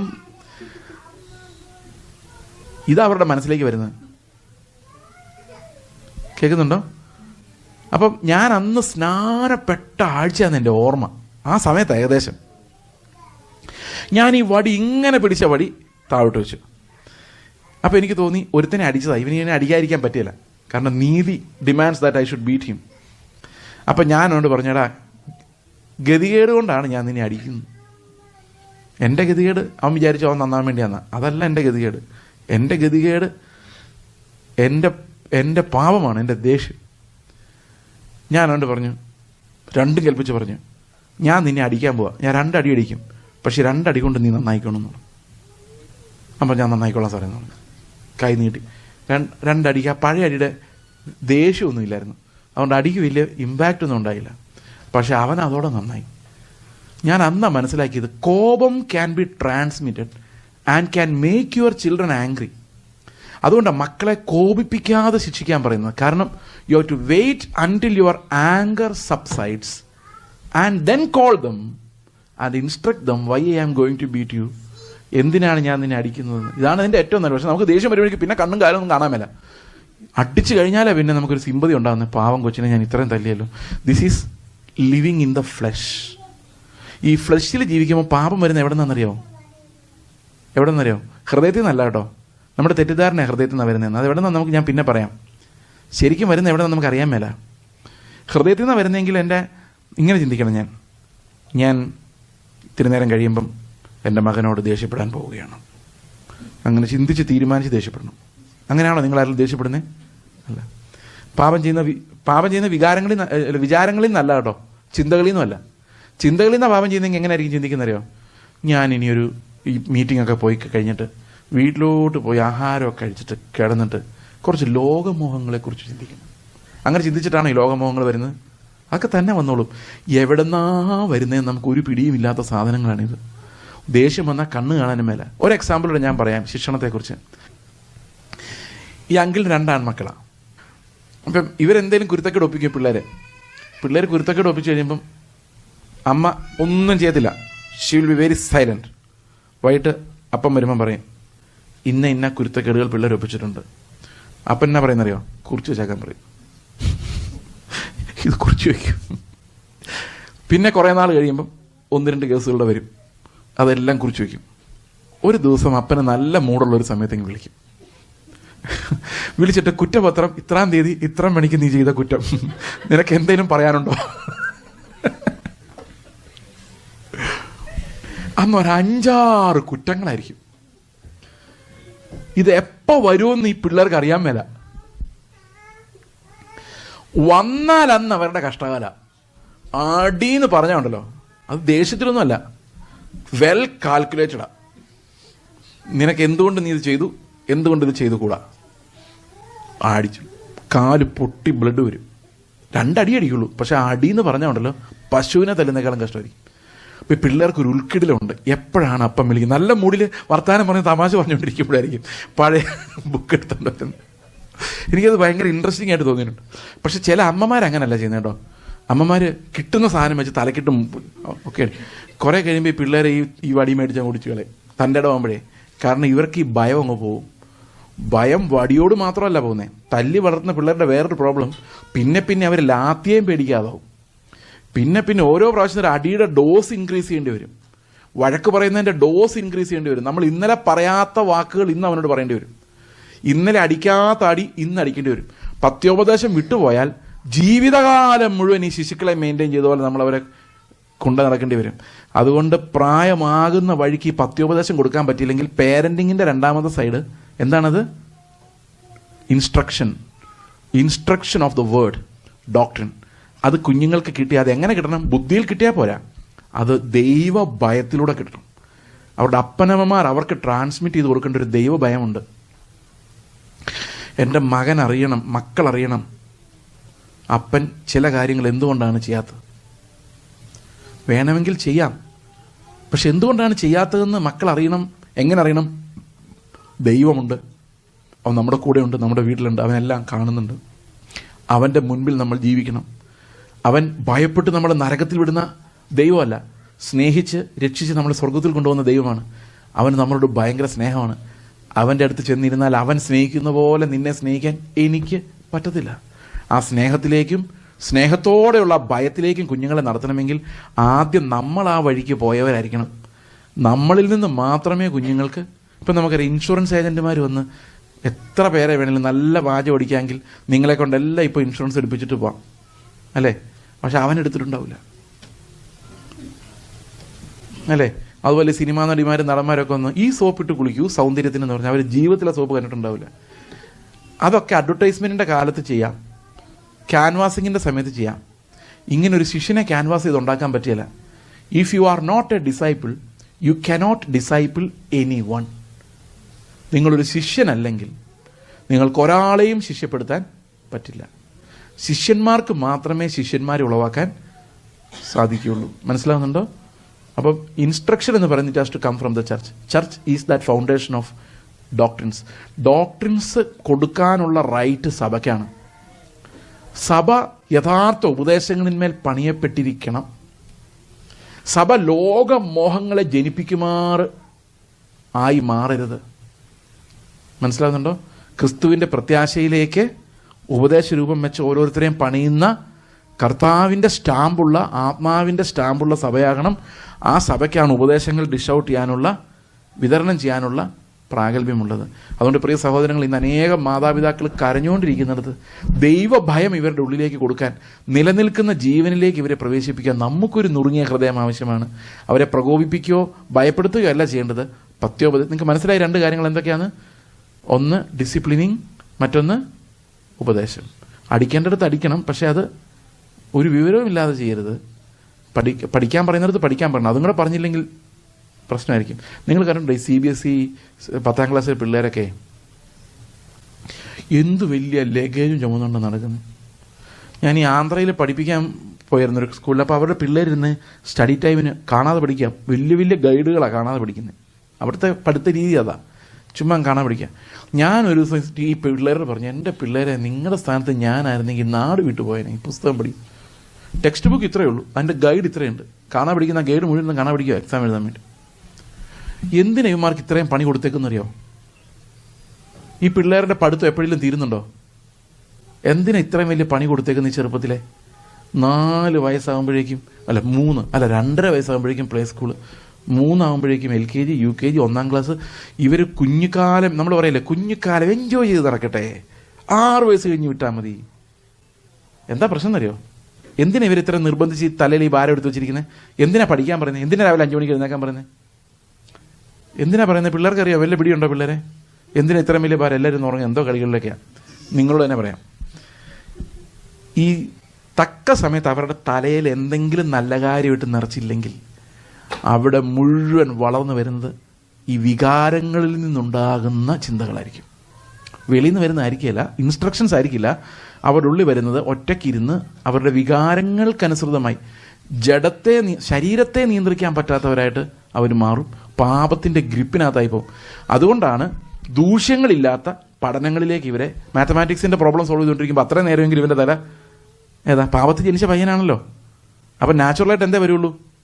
പാപം വരുള്ളൂ. ഇപ്പം 3 വയസ്സുള്ളൊരു കൊച്ച്, കഴിഞ്ഞ ദിവസം ഒരു പാസ്റ്റർ പറഞ്ഞ, പാസ്റ്റർ ജോൺ തോമസ് ഞങ്ങളുടെ ചർച്ച വന്ന് പറഞ്ഞ, 3 വയസ്സുള്ളൊരു കൊച്ചിനെ, നല്ല പാവം കൊച്ചാ, പക്ഷെ അവന് ഇഷ്ടമുള്ളൊരു സാധനം നിങ്ങൾ തട്ടിപ്പറിച്ചെടുത്ത് നോക്കി, അവൻ കരഞ്ഞ് ബഹളം വെച്ച് നിരത്ത് കിടന്നുകൊണ്ട് അവന് നിങ്ങളെയൊക്കെ ആരോഗ്യമുണ്ട്, നിങ്ങളെ തട്ടിയിട്ട് അത് എടുത്തുകൊണ്ട് പോകുന്ന സമയത്ത്, ദാറ്റ്സ് ദ ഈവിലിനെസ്. അവൻ്റെ തലയിൽ ആ സമയമെങ്കിലും പൈതഗോറസ് സിദ്ധാന്തമോ എന്തെങ്കിലും കൊടുത്തില്ലെങ്കിൽ അവൻ വേറെ എന്തെങ്കിലുമൊക്കെ ചിന്തിച്ചുണ്ടാക്കും. So children should be given proper instruction. അവരെ പഠിക്കാൻ നിർബന്ധിക്കുന്നതും ഇത്രയും സമയം ഈ പുസ്തകത്തിന് മുമ്പ് ഇരിക്കാൻ പറയുന്നത്. അപ്പോൾ നിങ്ങളൊരു കാര്യം ആലോചിക്കണം, പുസ്തകത്തിന് മുമ്പ് ഇരിക്കാൻ പറയുമ്പോൾ അതിനേക്കാൾ വലിയൊരു ഇൻസ്ട്രക്ഷൻ അവർക്ക് വിട്ടുപോയാൽ, മനസ്സിലാവുന്നുണ്ടോ ഞാൻ പറയുന്നത്? വിട്ടുപോയാൽ എന്ത് സംഭവിക്കുന്നറിയോ? ഇങ്ങനെ പുസ്തകത്തിൻ്റെ കാലം കഴിയുമ്പോൾ വേറെ എന്തെങ്കിലും കൊടുക്കേണ്ടി വരും. പാപത്തെ തോൽപ്പിക്കാൻ ഈ പുസ്തകം കൊണ്ടൊന്നും കഴിയില്ല, അകറ്റി നിർത്താൻ മാത്രമേ പറ്റുള്ളൂ കുറേ നേരത്തേക്ക്. മനസ്സിലാവുന്നുണ്ടോ ഞാൻ പറയുന്നത്? മനസ്സിലാകുന്നുണ്ടോ? അപ്പം ഡോക്ടറിൻ്റെ ഉപദേശമാണ് ഏറ്റവും പ്രധാനം. ആ പത്യോപദേശം ഇല്ലാതെ വേറെ എല്ലാം താൽക്കാലിക സബ്സ്റ്റിറ്റ്യൂട്ടുകളാണ്. ലോകത്തിനറിയാം പോയാൽ പ്രശ്നമെന്നുള്ള കാര്യം, അതുകൊണ്ട് ഇത്രയും പണി ഇവർക്ക് കൊടുത്തേക്കുന്നത്. പക്ഷെ നമുക്കറിയാം അങ്ങനെ നന്നായിട്ടും കാര്യമില്ല. ഈ ഉപദേശ രൂപം അവരുടെ ഉള്ളിൽ സ്ഥാപിക്കപ്പെട്ടില്ലെങ്കിൽ, ദൈവഭയം അവരുടെ ഉള്ളിൽ സ്ഥാപിക്കപ്പെട്ടില്ലെങ്കിൽ അവരെ നാളെ റിസ്റ്റോർ ചെയ്യാൻ അതിനേക്കാൾ പാടാണ്. കാരണം എത്ര വലിയ കുഴിലോട്ട് പോകുന്നോ അത്രയും പാടാണ് അവരെ പിന്നെ നാളെ വലിച്ചെടുക്കാൻ. അതുകൊണ്ട് പ്രിയ സഹോദരങ്ങളെ, പേരൻറ്റിങ് ദൈവം ചെയ്യേണ്ട കാര്യമാണ് നമ്മളിലൂടെ. നമ്മുടെ കഴിവുകൊണ്ടോ യുക്തി കൊണ്ടോ ഒന്നും നടക്കില്ല. That God has to do. We humbly submit ourselves and pray, O Lord, അവരെ പഠിപ്പിക്കുന്നതിന് മുമ്പ് എന്നെ പഠിപ്പിക്കണമേ. ഞങ്ങളുടെ കുഞ്ഞുങ്ങൾക്ക് സ്വർഗത്തെക്കുറിച്ചുള്ള ദർശനം കൊടുക്കണേ, അതിനു മുമ്പ് എനിക്ക് തരണേ. എൻ്റെ വാ തുറക്കുമ്പം ഭൂമിയിലെ മോഹങ്ങളെക്കുറിച്ച് അവരെ പഠിപ്പിക്കാൻ പോകാതെ സ്വർഗത്തെക്കുറിച്ച് അവർക്ക് പറഞ്ഞു കൊടുക്കാനുള്ള പ്രത്യാശ എൻ്റെ മുഖത്തുനിന്ന് അവർ വായിക്കണത് പറയുമ്പോൾ എൻ്റെ എക്സൈറ്റ്മെൻറ്റ്, ആ എക്സൈറ്റ്മെൻറ്റ് ഞാൻ നേരത്തെ പറഞ്ഞില്ലേ, പിള്ളേരോട് കമ്മ്യൂണിക്കേറ്റ് ചെയ്യുന്ന നോൺ വെർബലാണ്. പിള്ളേർ പെട്ടെന്ന് അക്സെപ്റ്റ് ചെയ്യുന്ന നോൺ വെർബൽ കമ്മ്യൂണിക്കേഷനാണ്. അതാണ് നമ്മൾ നേരത്തെ പറഞ്ഞ സാധനം. എന്തായിരുന്നു? എന്തോ സാധനം പിടിക്കുന്ന പറഞ്ഞാൽ കോക്കാച്ചി. കോക്കാച്ചി എന്നുള്ള വാക്കല്ല അവർ പിടിച്ചേക്കുന്നത്, അതിൻ്റെ പുറകിലെ ഫിയറാണ്. അതുപോലെ പ്രത്യാശ എന്ന് പറയുമ്പോൾ അവർ പിടിക്കുന്ന പ്രത്യാശ എന്നുള്ള വാക്കല്ല, അതിൻ്റെ പുറകിലുള്ള ആ സന്തോഷമാണ്. അത് അവരിലേക്ക് ട്രാൻസ്മിറ്റ് ചെയ്യണമെങ്കിൽ അത് റിയലി നമുക്കുണ്ടായിരിക്കണം. മനസ്സിലാകുന്നുണ്ടോ? A+B² A² + 2AB + B² എന്ന് പഠിപ്പിക്കാൻ അതിൻ്റെ ഫീലിംഗ് ഒന്നും വേണ്ട. A+B അങ്ങനെയൊന്നും പറയണ്ട, അത് ബുദ്ധി കൊണ്ട് മനസ്സിലാക്കാം. പക്ഷേ പ്രത്യാശ അങ്ങനെ പഠിപ്പിക്കാൻ പറ്റില്ല. If you are not enjoying that hope, you cannot teach that joy. മനസ്സിലാകുന്നുണ്ടോ? ജോയ്, ഫിയർ, എല്ലാ ഇമോഷൻസും we can transmit from one person to another. നമുക്ക് പ്രാർത്ഥിക്കാം. ഞങ്ങളുടെ സ്വർഗസ്ഥ പിതാവേ, ഞങ്ങൾ അങ്ങയുടെ മുമ്പിൽ നിസ്സഹായരാണ്. ഞങ്ങൾക്ക് പരിജ്ഞാനത്തിൻ്റെയും വിവേകത്തിൻ്റെയും ആത്മാവിനെ നൽകണമേ. കർത്താവ്, ഞങ്ങളുടെ കയ്യിൽ ഏൽപ്പിച്ചിരിക്കുന്ന മുത്തുകൾ, കുഞ്ഞുങ്ങൾ ഈ ലോകത്തിലെ ചിപ്പിക്കകത്ത് നിന്ന് അവരെ വലിച്ചെടുത്ത് കർത്താവ് അങ്ങയുടെ മുൻനിർണയപ്രകാരം, മുന്നറിവിനാൽ ദൈവമേ ഞങ്ങളുടെ കയ്യിൽ അവിടെ നിന്ന് ഏൽപ്പിച്ചതിനായിട്ട് സ്തോത്രം. ഇതെല്ലാം അങ്ങയുടെ പ്രോപ്പർട്ടി, അങ്ങയുടെ സ്വന്തമാണ്. ഞങ്ങൾ കണക്ക് പറയേണ്ടതാ കർത്താവെ. അങ്ങ് തന്ന ധനമാണ് ദൈവമേ. അങ്ങയുടെ ഉപദേശത്തിൻ്റെ ട്രെയിനിങ്ങിൽ അവരെ വളർത്താൻ സഹായിക്കണമേ. നന്ദിയോടെ സ്തോത്രം. ഇതെല്ലാം അങ്ങയുടെ ശക്തിക്കായി, അങ്ങയുടെ ധനത്തിലായി ഞങ്ങൾ സമർപ്പിക്കുന്നു. വിശ്വാസത്തോടെ അങ്ങ് നോക്കുവാൻ ഞങ്ങളെ സഹായിക്കണം. കർത്താവായ യേശു ക്രിസ്തുവിൻ്റെ നാമത്തിൽ തന്നെ.